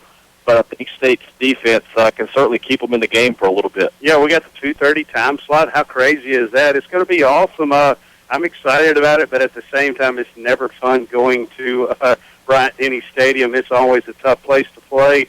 Alabama, the number one team in the nation, got a big chip on their shoulder. I think they ended up surviving at home. And you start the day out tomorrow, 3 games at 11 o'clock, an all-SEC triple header, South Carolina at Florida. I don't know which Florida team I'm going to be. And how in the world does Florida play so many home games? That's what else I can't figure out. It seems like every week they're playing at home. Nonetheless, I'm going Florida again, even though they let me down last week. Maybe one day they'll figure that thing out. South Carolina squeaked one out last week against Ole Miss on the road. And that was just a hard-fought battle by both teams. And I actually called that one right. Thought South Carolina was going to beat Ole Miss a little worse than they did. But nonetheless, I just don't think South Carolina can get it done on the road 2 weeks in a row. What about Ole Miss? Can they get it done on the road at Texas A&M? That's asking an awful lot. It really is. A&M is a beatable team, obviously, because Mississippi State beat them at home. But at the same time, partner, Ole Miss has a lot of firepower in offense, as they showed that last week, putting 44 on the board at home. But at the same time, A&M, I tell you this, if Jimbo Fisher doesn't win this game, it's going to be a long 10 years. The heat is on.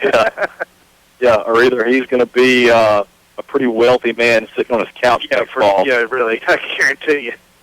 Vanderbilt at Missouri, another 11 o'clock kickoff. Depends on which team's going to wake up earliest to catch that one. So you got Vandy at Missouri. Missouri is really turning it on here recently. I would have thought Vanderbilt would have won this, but after Missouri and the way they've played the past couple of weeks, narrowly losing to Kentucky at home, I didn't see that at all. And what was it, 14-13, I think was the final, somewhere in there, pretty close. It was a 1-point game. But, I think Missouri's got a great chance being at home. Derek Mason's going to bring his team in, and they're going to be fired up and ready to go, but I'm going to stick with Missouri because they're at home. Can Kentucky get back on track? They visit Rocky Top at 2:30. I think they do, although that's kind of a big brother, little sister rivalry, and it's states right next to one another. Both those teams always have a chip on each other's shoulder. It's tough to go into Neyland Stadium, but I guarantee you Kentucky is going to go in there and actually play like they have the capability of playing and get that thing right back on the right winning track. At 6 o'clock tomorrow night, Auburn goes to Georgia. Partner, I'm telling you, anytime you play between the hedges, especially when Georgia goes for a flea flicker to start the game out, and you go down as the Bulldogs did last year, Mississippi State Bulldogs did, we really thought we had everything up and going, and it just went for... But at the same time, sorry, I'm giving too many hand signals. You're throwing the folks off down here on the track. Yeah, and at the same time, I think Georgia's going to win. Between the hedges, they're tough to beat. To answer the question. And finally, LSU at Arkansas. LSU at Arkansas. I think LSU's going to get their winning ways back on track as well, as they hosted Alabama last week. Could not get into the end zone. What was the final score? 29-0, I want to say.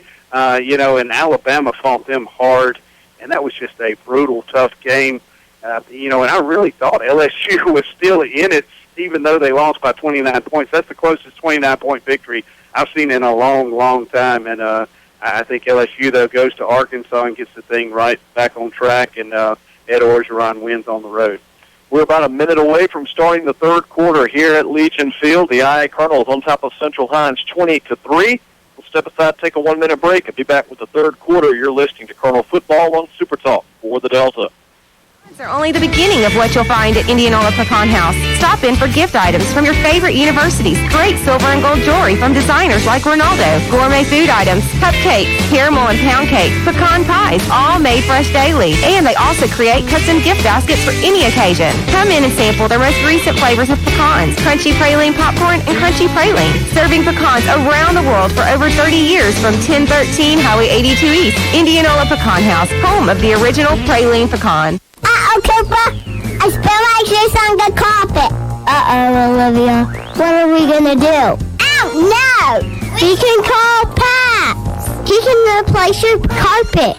That's right, Olivia and Cooper. Your Pap at Robertson Floor Service has any kind of carpet for those big messes or those little spills to make it all better. Call my Paps at Robertson Floor Service. 662-887-4477. We can make it all better. Welcome back. Watson Cook and Brady Smith with you as we get ready to start the third quarter here from Legion Field. The Colonels will be receiving to start the second half. They will send Thomas Putnam and Day Willis back deep to return the kick from Jance Riley. Riley will kick right to left. Colonels will work left to right as they have a 17-point lead over Central Hines to start the third quarter. 20-3, your score here in Indianola. At the half in Columbus, Heritage continues to lead Adams County Christian 7-6. We are underway here. A low line drive kick out of Riley to start the third quarter, picked up by Lester at the 18. Has a head of steam upfield to the 45-50. Makes Riley miss at the 45 to the 40. 35-30. Gets by man at the 25. He's to the 10. Can he stay on his feet? Yes, he can. Wesley Lester takes it back 82 yards to start the third quarter, and the Colonels on top 26-3. Once he had that head full of steam and he broke through that initial wall, had some good blockers. You could see several Central Hines players losing their footing as they're coming down the field, taking the wrong angles on Lester. He was able to turn on the jets. And last second, once the number 14 here was the only one that was the kicker, Jance Riley, the only one that really had the only opportunity. And what Lester did was made him get his footing up behind him and made him trip a little bit. Next thing you know, Lester's taking it for pay dirt. Great run by the senior. I'm not mistaken, that's the first special teams touchdown out of the Colonels all year that now gives Lester a rushing touchdown, a receiving touchdown, an interception return for a touchdown, a fumble return for a touchdown, and now a kickoff return for a touchdown. How about that to cap your final home game as an IA Colonel? I tell you, very awesome, true testament for that young man. He's a great player. Well, 20 bodies moved, but the snap was never made on the extra point. Flags are down. We'll sort this one out. Not sure what went on. Just underway in the third quarter. Lester takes the second half kickoff back 82 yards for the touchdown. Officials discussing things on the field. It'll be a false start against the Colonels. The score 26-3. Robertson looking to make it 27-3. He'll have to back up 5 yards on the extra point attempt. Be a 25-yard extra point try.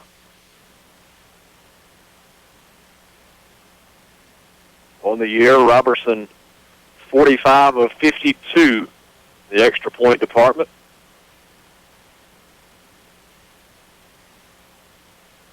Randy Kimball to snap, Josh Hill to hold. Kick is up out of Robertson, and it is good. 27-3. Colonels extend the lead over Central Hines after a Wesley Lester 82-yard kickoff return to start the third quarter. We'll take a 1-minute break and be back with Colonel Football on Super Talk for the Delta. David Smith Construction of Inverness is a proud Indianola Academy sponsor. At David Smith Construction, our reputation is building every day. And Coach Tommy Nestor and the Colonels have built a winning tradition that we are proud of. Whether it be commercial or residential, let us take care of your building needs. We've been building for satisfied customers since 1982, and we would love to add you to that list. David Smith Construction is located on Highway 49 in Inverness. Call David Smith today at 265-6060. An accident in your vehicle is always unpleasant, but getting it repaired doesn't have to be. Scott Lofton and the staff at Indianola Collision will help you through the process. From the insurance company to the actual repairs, we use the best parts. It will make your truck and car look just like new. Our 24-hour record service, a rental car available if you need it, and a skilled, friendly staff make Indianola Collision the #1 destination for body work on your vehicle. We hope you don't need us soon, but we're here when you do. Indianola Collision, Highway 82 East in Indianola. Call us at 887-2000. Welcome back. Robertson's kickoff picked up around the 6-yard line. The Cougars tried to let it roll out of bounds, and it just would not go. And on the return, they're able to work up near the 20 on the far sideline. We've got 11:38 to play in the third quarter. Colonels on top 27-3. If you missed the start of the second half, Wesley Lester took the kickoff back 82 yards for the score. And now the Colonels on top by 24. Central Hines will start their first possession of the second half. They're on 18-yard line. Talking about another true fan, my old classmate, Jackie Jenkins, he normally perches into West End Zone every game, home game. He's holding it down from Rocky, Oklahoma. How about that? Listening from all over the country tonight. Handoff goes to Montpelier on 1st and 10, and he's able to work to the 20 before he's chopped down. 2-yard gain for the Cougars. Will bring up 2nd and 8. Got another update here. 22-6 Manchester up on Humphreys Academy just in the second half. Pillow Academy leads Lamar 21-14. That one early in the third. Well, Pillow Academy, a team that many expected to be able to do much in the 4A playoffs. They rout Washington last week. They're on the road at Lamar tonight. And very much in that thing.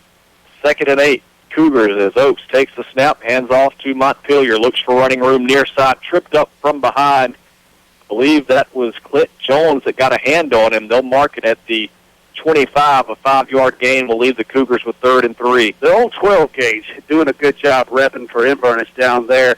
You know, Watson, I'm pretty sure whenever he looked across at that offensive line from Central Hines, he said, I've got a tough, big job task to make. But at the same time, what he does is he uses his speed and his quickness and his aggressiveness to make the plays. And all it's doing is it's ticking off those big offensive linemen, keep getting them in there, keep frustrating them.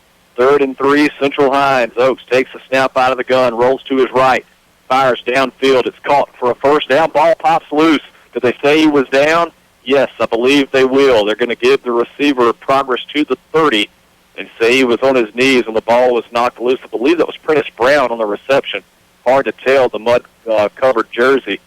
It'll be 1st and 10, Central Hines at the Cougar 30. I guess we're going to have to give that a Bill's Body Shop collision of the game nominee, as we really hadn't had many hard licks past tonight. But, however, it has been a nice defensive struggle and really piling up some bodies and making some things happen in there. And did some nice licks, but just no Bill's Body Shop collision nominees. But we'll give that to Lester.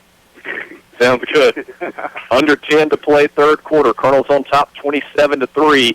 They try to run right side, and it's shut down immediately as Lester, it appears, comes up to make the stop. Exactly tell who that was. That may have been Clint Jones in there again. I was going to say Tannehill coming from the backside. He really collapsed down hard. The ball was going away from him, and he came in from the backside. I'm going to give that to Alex Tannehill. I couldn't tell, and that's what I felt. But anyway, nonetheless, defense. Hey, it's a team game, team sport. He got in there and made a beautiful play. No gain, 2nd and 10 from the 30. Oaks looking left side, throws downfield, in and out of the hands of intended receiver Ross Mitchell at the 39-yard line. Would have been just about a yard and a half short of the first down had he come down with it, but he could not hang on. That'll leave the Cougars with 3rd and 10. Yeah, I was about to say that, partner. Thanks for taking my line. But, yeah, he would have been a little short. But at the same time, would have gave the Cougars a little better breathing room on this 3rd down situation. But excellent cover by Eli Lipsey, the senior strong safety, doing an excellent job for the Colonels' defensive secondary. Very good time in there. Came in there, boom, ball hit, boom, he hit, and just good timing. 3rd and 10. They bunch the backs in the backfield with Oaks. Play action, looking to throw. He's looking for Mitchell. Lost it down the left side. Willis is there in coverage and bats it away. His team leading 7th deflection of the year. But today Willis comes up with a big play defensively there and puts the Cougars in a punting situation, 4th and 10 from their own 30. Now, who added that to the stat book? Was that Dalen or Kurt? Whose idea was that to keep up with that stat? Pass deflection. That's a new one on me. Not sure. Next thing you're going to be keeping up with yak. Yard after catch. Wow. Where did they come up with all these crazy stats nowadays? All we have were you either ran it or you caught it or you tackled somebody. Touchdowns. It wasn't nothing very special. Riley back to punt, stands at his own 20. It's off a wobbly kick. Colonels don't send anybody deep. It will hit at the 40 and be down at the Colonel 39. Colonels will take over 1st and 10. 9 minutes to play 3rd quarter. Indianola on top of Central Hines, 27-3. He looked like that advertisement. Have you seen where the Geico commercial where the soccer player slides in there on his knees and ends up sliding around the whole field? That's kind of what that guy looked like that time. He slid and hydroplaned for about 5 or 6 yards. It is a muddy field out there, folks. And I tell you, Watson, you called it right before the beginning of the game. It wouldn't be long before those white jerseys for Central Hines, we would not be able to read those numbers. I'm telling you, I'm like you've said before, and I've said it before myself, say it again, I'm glad we're up here in this video. Yeah. 1st and 10, Colonels. Davis works from the gun, follows Lester straight ahead. Davis, it's about 7, maybe 8 before he's taken down, works up across the 45 to the 47. Give him 8 on the carry. We'll bring up 2nd and 2. And, partner, should we make it again to the state championship game, which definitely right now we're in control of doing that. We're going to be on an artificial playing surface next week at Jackson Academy. That is an all-new playing field in itself and a new situation. But the Colonels the past 3 weeks have been having to play in all this muddy situations. How are they going to react to that? That's just going to be crazy. I will certainly see. The last couple of years, I think the Colonels have been fortunate enough to work out something with Delta State, be able to go work out on their facility and, get them used to that artificial surface. 2nd and 2, Davis takes a snap, calls his own number, comes near side, has the first down and more in Cougar territory, taken out of bounds at the 42-yard line.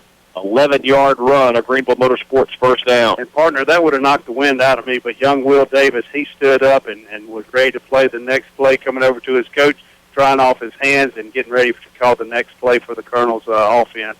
Great job running. Once he figured out he's running north to south, he's just bouncing off those blockers' backs, and as he's going upfield, as his blockers are moving upfield with the momentum and pushing the lines in his favor, he just stays right behind him and finally decides to go north and south.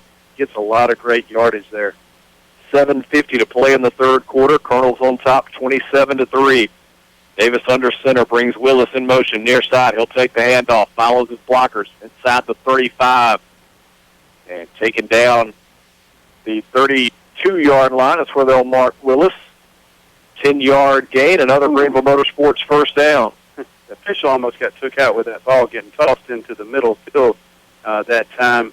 You got to give Day Willis. We've had a lot of success on stretching the field out on Central Hines so far tonight.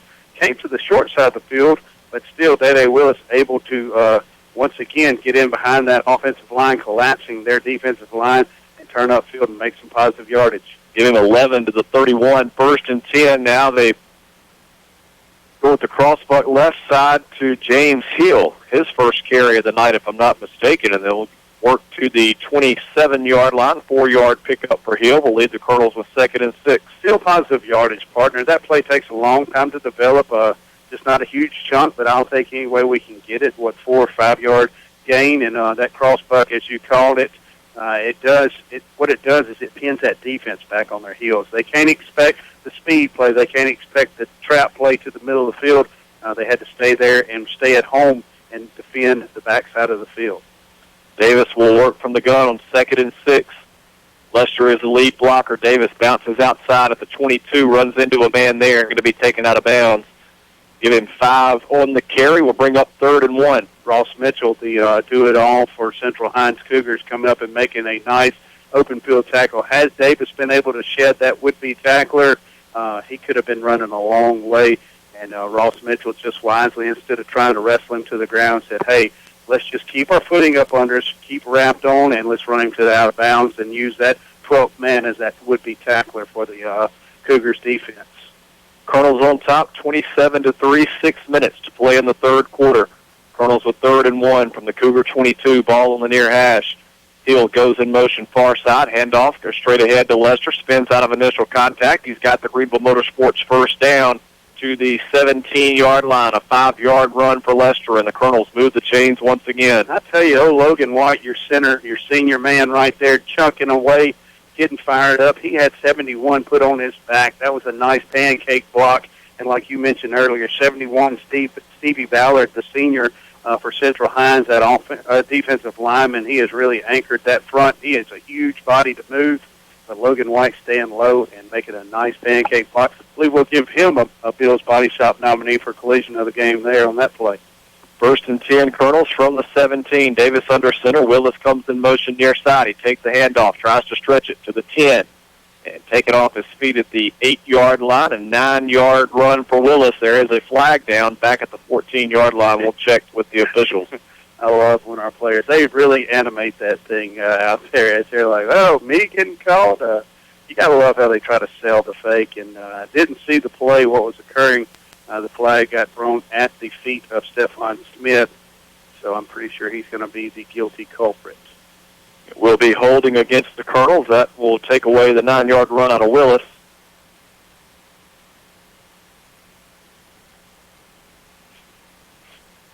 We'll back the Colonels up to the 24-yard line. There's some high-level strategizing going on next door. I tell you this, I like to see, finally got a text from our main-most Colonel fan, Ryan Robertson, said he hears Johnny Cash a-calling. I definitely hope that young man is right.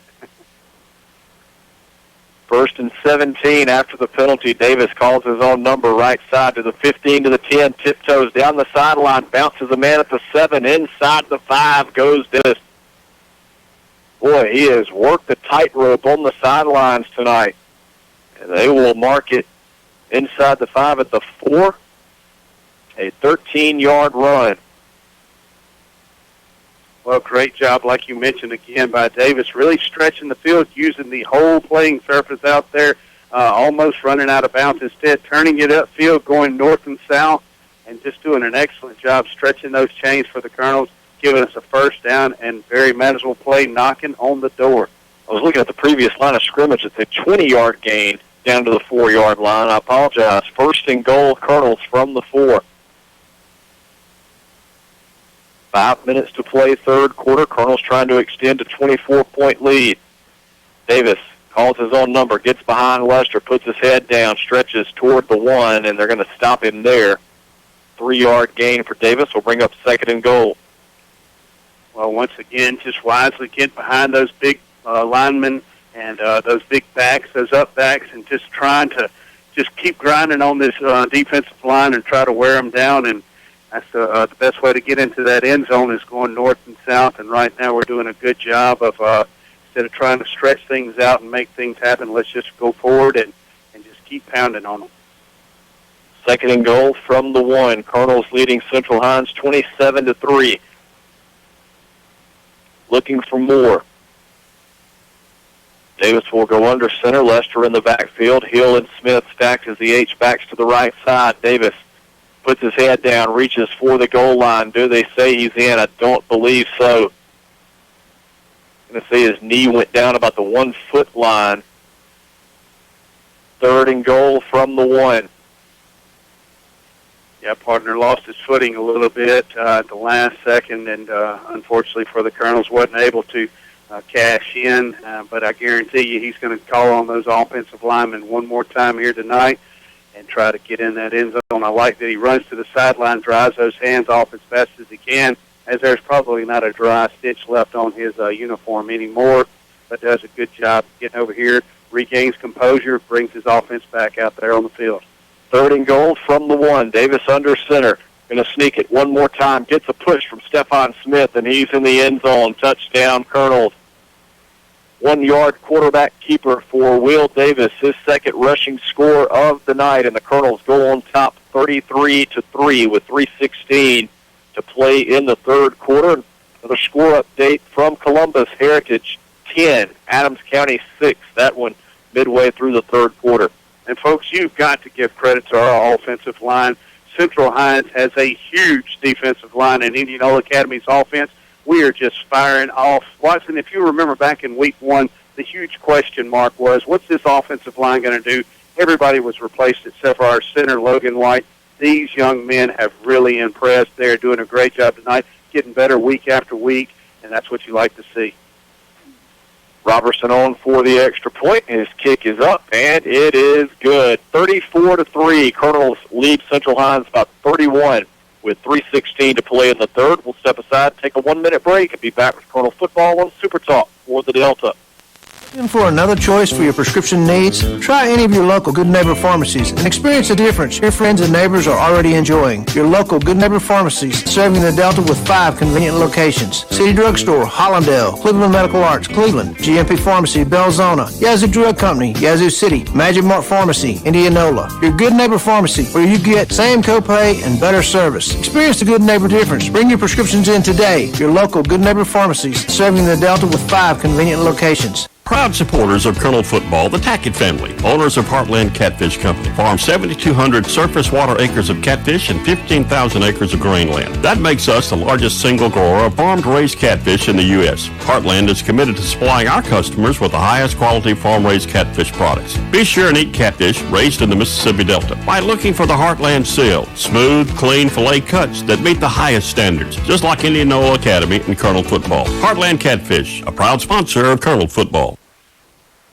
Welcome back. Robertson's kick taken by Montpelier at the 15, returns it up across the 30, 35 to the 40, stays on his feet, drags a few defenders up across the 45, up to the 48-yard line. Nice return there out of Blake Montpelier, trying to give the Cougars a fighting chance here late third quarter with 3:03 on the clock.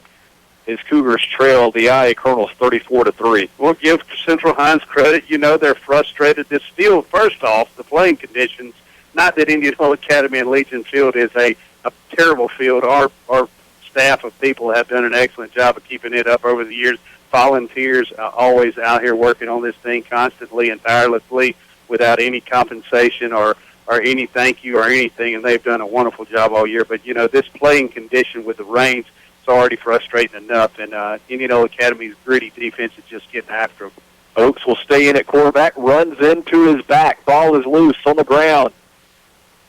And Oaks able to fall on it. Ashton Powell and Peyton Barnes combining on the stop. He turned, ran right into Landon Clark, who he was trying to give the ball to.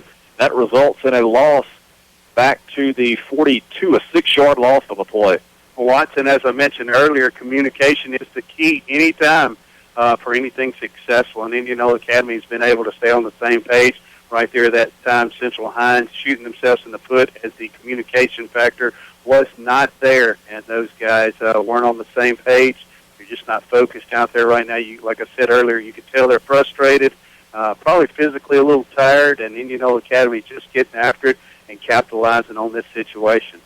Put it at the 43, so 2nd and 15. Oaks takes a snap, play action, rolls right. Fires downfield. He's got Montpelier open and caught around the 25. He's got a big Cougar first down inside the 15. We'll see where they mark him out on the far side of the field.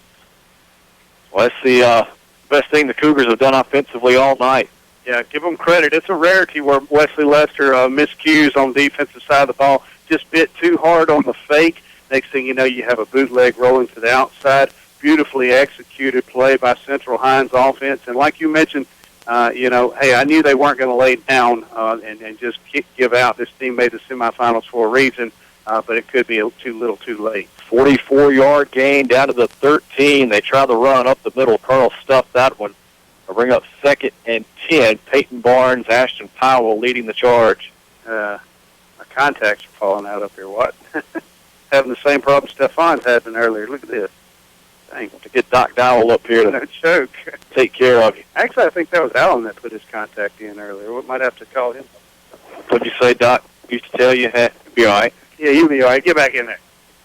2nd and 10, Cougars from the Colonel 13. Clock runs, 1:20 to play, third quarter. Indianola 34, Central Hines 3. Oaks hands off to Clark. Hit at the line of scrimmage, able to fight forward to the 11. We'll have a 2-yard gain. Stephon Smith, Peyton Barnes in on the stop. Well, I figured I would have enough, tears and everything in my this week as it's, kind of the last game. This is the last stand, Custer's last stand here, my last home game. Regardless, I hope to be going to Jackson and call them next week, but this is the last time I'll be at old lovely Lady Legion Field, and it's been a wonderful game to call tonight. I have thoroughly enjoyed it, and the 13 years that I've been doing this. Absolutely. Looks like the Colonel's going to send you out on top. Oaks takes a snap on 3rd and 8. Powell will give him chase, and he will wrap him up, bring him down. Correction, that's Stephon Smith. Sacks Oaks back at the 17, maybe the 18-yard line. We'll see where they put it down. 4th and long coming up for the Cougars. Certainly in 4-down territory here as we wind down near the end of the third quarter. And where Indianola Academy capitalized on that, when the up-back that took the fake on the dive did not get his head up and get his head on a swivel fast enough, find the blitzing back, Stephon Smith coming in there, and he was able to capitalize on that speed. That's going to get you every time. Great job by the Colonel's defense. We will go to the fourth quarter with the Colonels in command here at Legion Field. They lead Central Hines 34-3. We'll take a 1-minute break and be back with the fourth quarter. You're listening to Colonel Football on Super Talk for the Delta. There's something special about having that trusted friend by you each day. No matter what life brings, he's always there, ready to lend an ear, a smile, and even a helping paw. At Planters Bank, that's what we're here for. We believe in you, and we're cheering you on each and every step. And in the places we can help, we'll be giving you that extra push you need. Planters Bank, growing together. Member FDIC. My name is Justin Barnes. I'm a Grasshopper's Lawn Care here in Oxford, Mississippi. The reason why I chose the Wade dealerships, when I was 18, I decided it's time to buy a whole new fleet of mowers. I found Andy at Wade over in Pontotoc. and he was more than glad to help me and got me started. And here we are a few years later, and we've now got 6 pieces of equipment from him. I look at Wade as pretty much a partnership with my business. Andy is literally a phone call or text away. I would 10 out of 10 recommend Wade dealerships and run John Deere brand. Welcome back as we get ready to start the fourth quarter here from Legion Field. Colonel's in control of Central Hines, 34-3. Cougars looking at 4th and 15 from the Colonel 19-yard line. Branson Oaks will work from the gun. He's got Montpelier in the backfield. We're told Adams County has taken a 2-point lead over Heritage, 12-10. It's in the other AAA semifinal. Oaks looking to pass, throws over the middle. It's deflected and falls incomplete. Spencer Robertson had the coverage. It'll be a turnover on downs, and the Colonels will get it back 1st and 10 from their own 19. 11:54 to play and a 31-point lead. That's, just kind of a desperation heave by Central Hines offense, just too little too late, could not connect, and fortunately for the Colonels defense, once again, playing tough out there. You got a 31-point lead, just started the fourth quarter. Your ball at the 19. How much longer do you see these starters in there? The state championship looming next week. I see them until we can put that running clock on them. And after that, I'll worry about everybody else. Hey, you're thinking you want to keep these bodies fresh and rested and nobody get hurt, but at the same time, these are all seniors. These guys have earned this right to play out here on this field. Handoff goes to Lester, and he works up to the 25 before he's taken down. 6-yard gain.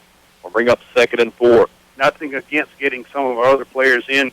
You might want to start here and there, bringing in a few of them, but at the same time, I'd like to put up the running clock on this team and go on and take care of business before I go to that second unit of these young players. I'd love to see everybody's muddy jerseys here tonight. It would be an exciting thing and a true testament showing how tough this Colonel's offense and defense and this team is, how special they are, and how much they've achieved this year.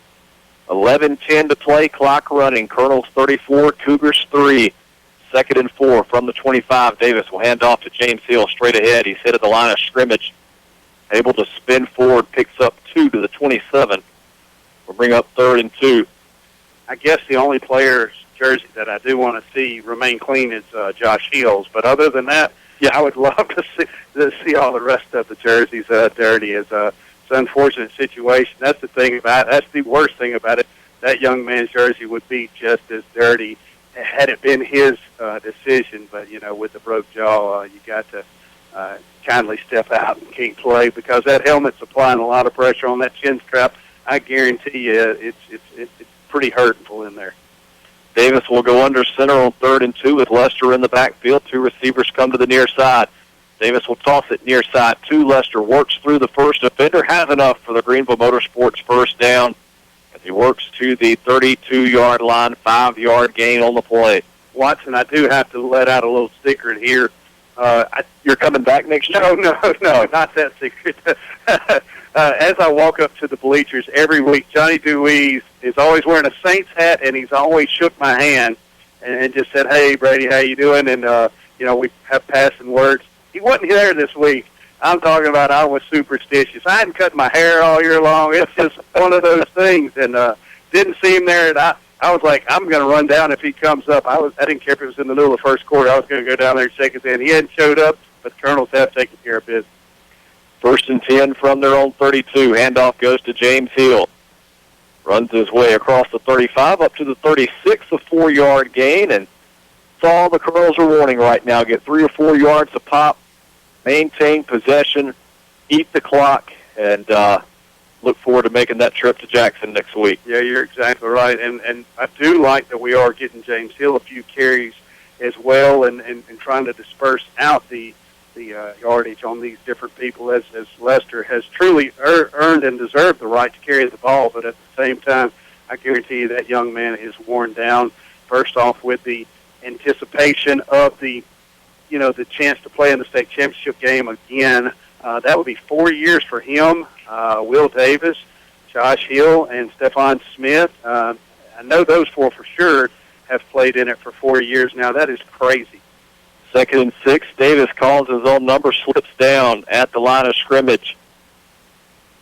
I mean, there's a lot of teams that have just, wanted to make the playoffs, and here they are playing in the state championship game 4 years in a row. That's nuts. Wow. Yeah. That is a true testament to how stout this team really is and what all accomplishments they have overcame. 47-game home win streak. That's right there with Hollandale Simmons, and they're at like 50-something. Now, they're at home. Theirs is home and away. Right. They've produced some talented teams as well over there. And, we've had a blunder here and there. You look at us on the road at Starkville this year. That game could have gone either way. 3 miscues in the first half on special teams allowed Starkville short field position. They take advantage of 2 of them. They beat us by 1 touchdown. You take those 2 off the board, totally different game. And before then, it had been 2 or 3 years that we had lost the game, other than the state championship game last year against Starkville as well. 3rd and 6 from the 36. Handoff goes to Willis around the right side. Tries to stretch it to the sideline. A flag is down. He's dropped about a yard shy of the first down marker. It appears this one will be coming back. Stephon with his animations once again. I love it. And, he's just having as much fun with it as he can. You're trying to sell that. You don't want to be the man, especially you don't want to come over here and talk to the head man, Tommy Nestor, whenever you Yeah, and you see which way he's walking. He's walking toward the Central High sideline. Yeah, he doesn't want to come talk over here. I guarantee you Coach Nestor gets the word in with him before it's over with.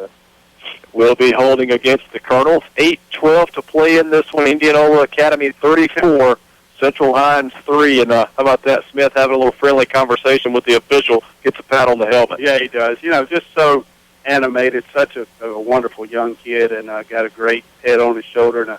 And he's always fun, smiling, and you like to see that out of a young man having a great time. Oh, wait, you and I both participate in the Pick'em every week in the Enterprise Talks. And did you see who won? What do they call it?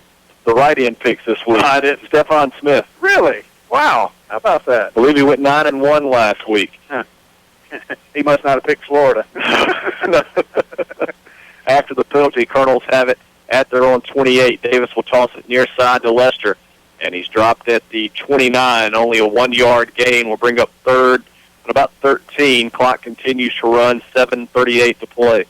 Ooh, we got an update on Hollandale Simmons. They're up 44-15 in the 4th quarter. Wow. Over Tupelo Christian, I believe it's who I saw that was. Try to get another update on Adams County and Heritage as soon as we can. Certainly appears the Colonels have punched their ticket to Jackson. Who will they play? Score remains 12-10. Adams in front of Heritage. That one nearing the end of the 3rd quarter. Colonels will punt. First time tonight. Josh Hill will go back, stand at the 15. Gets off a low line drive kick, hits at the 47. Central Hines is going to let it roll to the 40, and that's where it will go dead. 31-yard punt out of Josh Hill, no return. Central Hines will have it 1st and 10.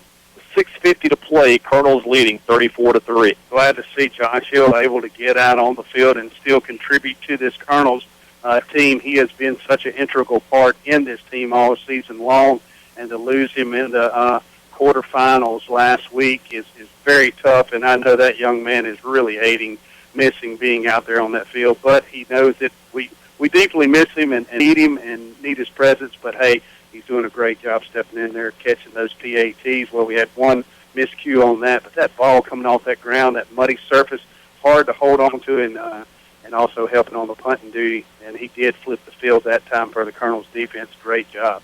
I owe you and Kurt a tip. Y'all are going to town on these foggy Wednesdays.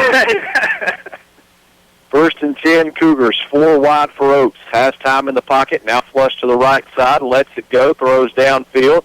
He's got a man, Clark, and batted away last second. Day-Day Willis comes in to knock it down, and Willis is some kind of fired up. 4 men in blue back there covering one receiver for the Cougars, just throwing up kind of a desperation Hail Mary. I tell you, actually, he got rid of it because Mr. Ashton Powell was coming to late the lumber.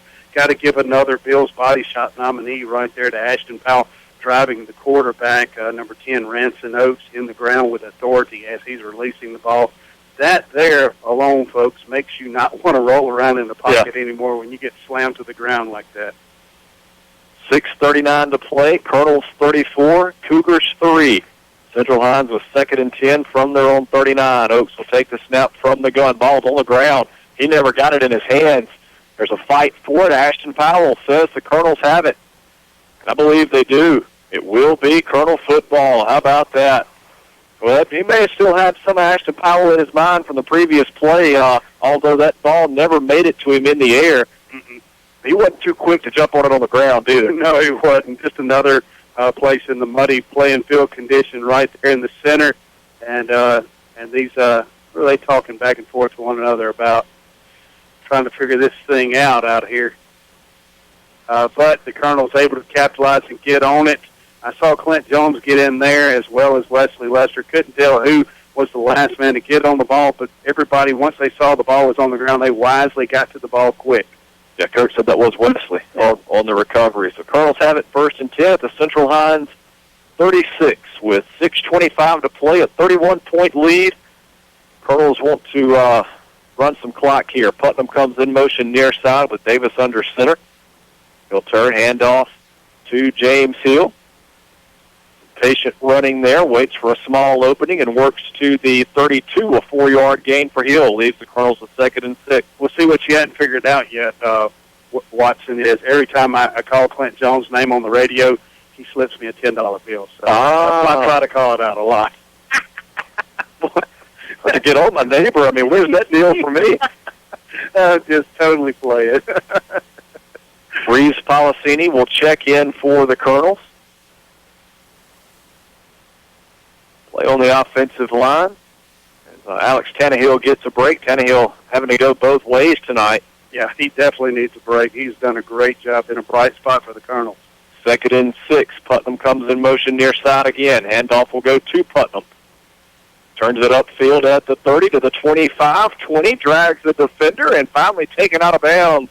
I don't know if that's what Putnam wanted. He was dragging a guy about his size, and as he went out of bounds, Big Stevie Ballard came in and fell on him out of bounds. Yeah, I saw Lester turn around. He was the blocking back. Next thing you know, nobody there to block, so he starts grabbing shoulder pads of Thomas Putnam and trying to pull him forward and trying to get him out of that tackle, and just could not break him free as several Central Hines would-be tacklers had a grasp on him. And like you said, Big Stevie Ballard hustling downfield and making a hard hit.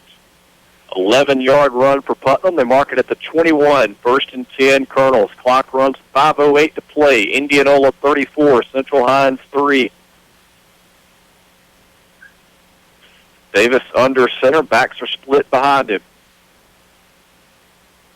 Turn handoff to Woods Toller. Looks for running room right side. Makes a cut up the middle and gets inside the 15 to the 14. A 7-yard run for Toller will bring up 2nd and 3. Now kick, now kick, now kick. Got to be feeling it, aren't you? Yeah. Well, got to keep it going. The Colonels have done a great job executing tonight on all 3 phases of the game, and you got plenty of muddy jerseys for the moms to clean up next week for next week's action. Now with us, correct me if I'm wrong, being the 1 seed, should this thing finish out the way it is, we wouldn't be the home team. Yes, Jackson. Okay, good. If I'm not mistaken, the Colonels have been the home team the last 3 times we've gone to Jackson. I'm pretty sure as well we have. Davis under center on 2nd and 3, hands off to Toller right side, picks his way for a Greenville Motorsports first down inside the 10 to the 8-yard line. Give him 6 on the carry. I know we have the 2 years that we played at JA, the year that we played over at Millsaps. I wasn't 100% sure. Yeah, we were on the home side. That is exactly right. Yeah, I think we were the home 4 years in a row. Yeah, we've been the home team. So, well, you mentioned earlier, and as folks have been aware most of the season, this is your last year on the radio broadcast. 13 years. You and I started at the same time Tommy Nestor did at Indianola Academy. What I'm getting at is what he and his staff have been able to build here. And you said it earlier. It didn't just start 4 years ago with the first trip to the championship. It started 2 or 3 years prior to that. once he had his staff really gel together, they knew they weren't going anywhere. The kids bought in. The parents, the community have bought in, and this program has been really something special the last 5-6 years to watch as Toller works his way inside the 5 to the 4-yard line, a 4-yard gain. We'll bring up 2nd and goal, and now we've got some fresh bodies checking in for the Colonels offensively. John Reese Jackson is in there along with Jeff Rainey, Ford Owen, John Clayton Chisholm, Connor Moore.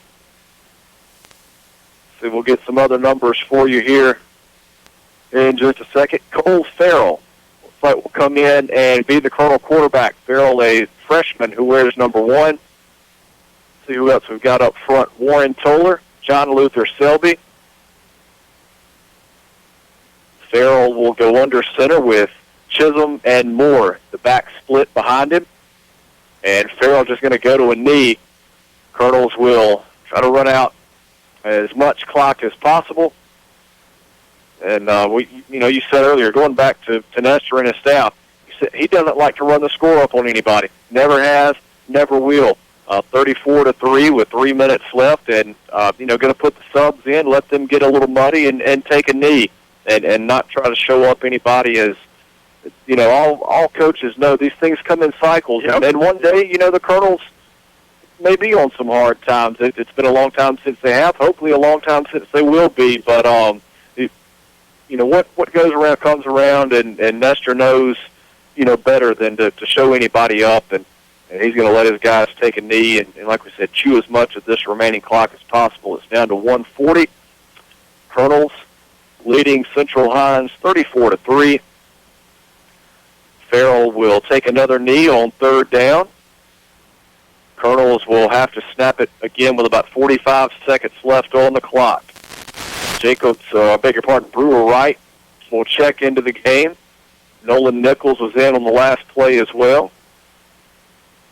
Got to give a shout-out real quick to Mark Stowers, the young man that wrote the article on us about the first game of the season. That was odd when we were up at Bill Academy and got a photo taken of us by Brian Davis, the editor of Enterprise Talks, and it was kind of crazy. We were like, we've never had photos taken of us. Then we figured out, hey, get an article written about us, but Mark's out there listening from Michigan tonight, so glad he's out listening as well. Clock is down to 50 seconds. Farrell will take another knee. Score remains 12-0 in Columbus. 12-10. I beg your pardon. 12-10. Adams leading Heritage. Central Hines will take over on downs with 37 seconds left in this one. The Colonels will be in the state championship game for the 4th consecutive year and will be gunning for their 2nd state title over that time frame. Central Hines will have a couple of snaps here. Credit to the Cougars. They came in here and fought tonight. They just were not able to get anything going offensively early in this game. I think that set the tone. Colonels were able to bust a couple of big plays early, and just a good night for Indianola Academy here on their home field. Going to take that win streak into 2019. It will now be 48 games, won in a row here at Legion Field. That is an awesome statement, I'm telling you. Hey, I got tweeted, actually, by Bob Buchanan, and he said, don't take a knee, run the offense, dadgummit. I'm telling you, I got somebody actually tweet me. I don't even understand Twitter, but glad I got a tweet out there tonight. Central Hines will... That's all I got to say about that. Central Hines will go to a knee as well, and this one will go final. Indianola Academy, 34, Central Hines 3. Colonels will go to Jackson next week with a 12-1 record, and now they await the winner of Adams County Christian and Heritage. We'll give you another score update before we go off the air. But what a performance tonight out of the IA Colonels. Headed back to Jackson, and there goes Johnny Cash. Did Nestor get the water bucket dumped on him? That's the main thing I want to know. I didn't see it go out there. I don't see any players carrying it around either. Yeah, I think they knew better. Yeah, maybe they couldn't have put that on Nestor tonight. Yeah. They wanted to be able to survive and be able to play next week in Jackson. So no water for the head coach tonight. 34-3.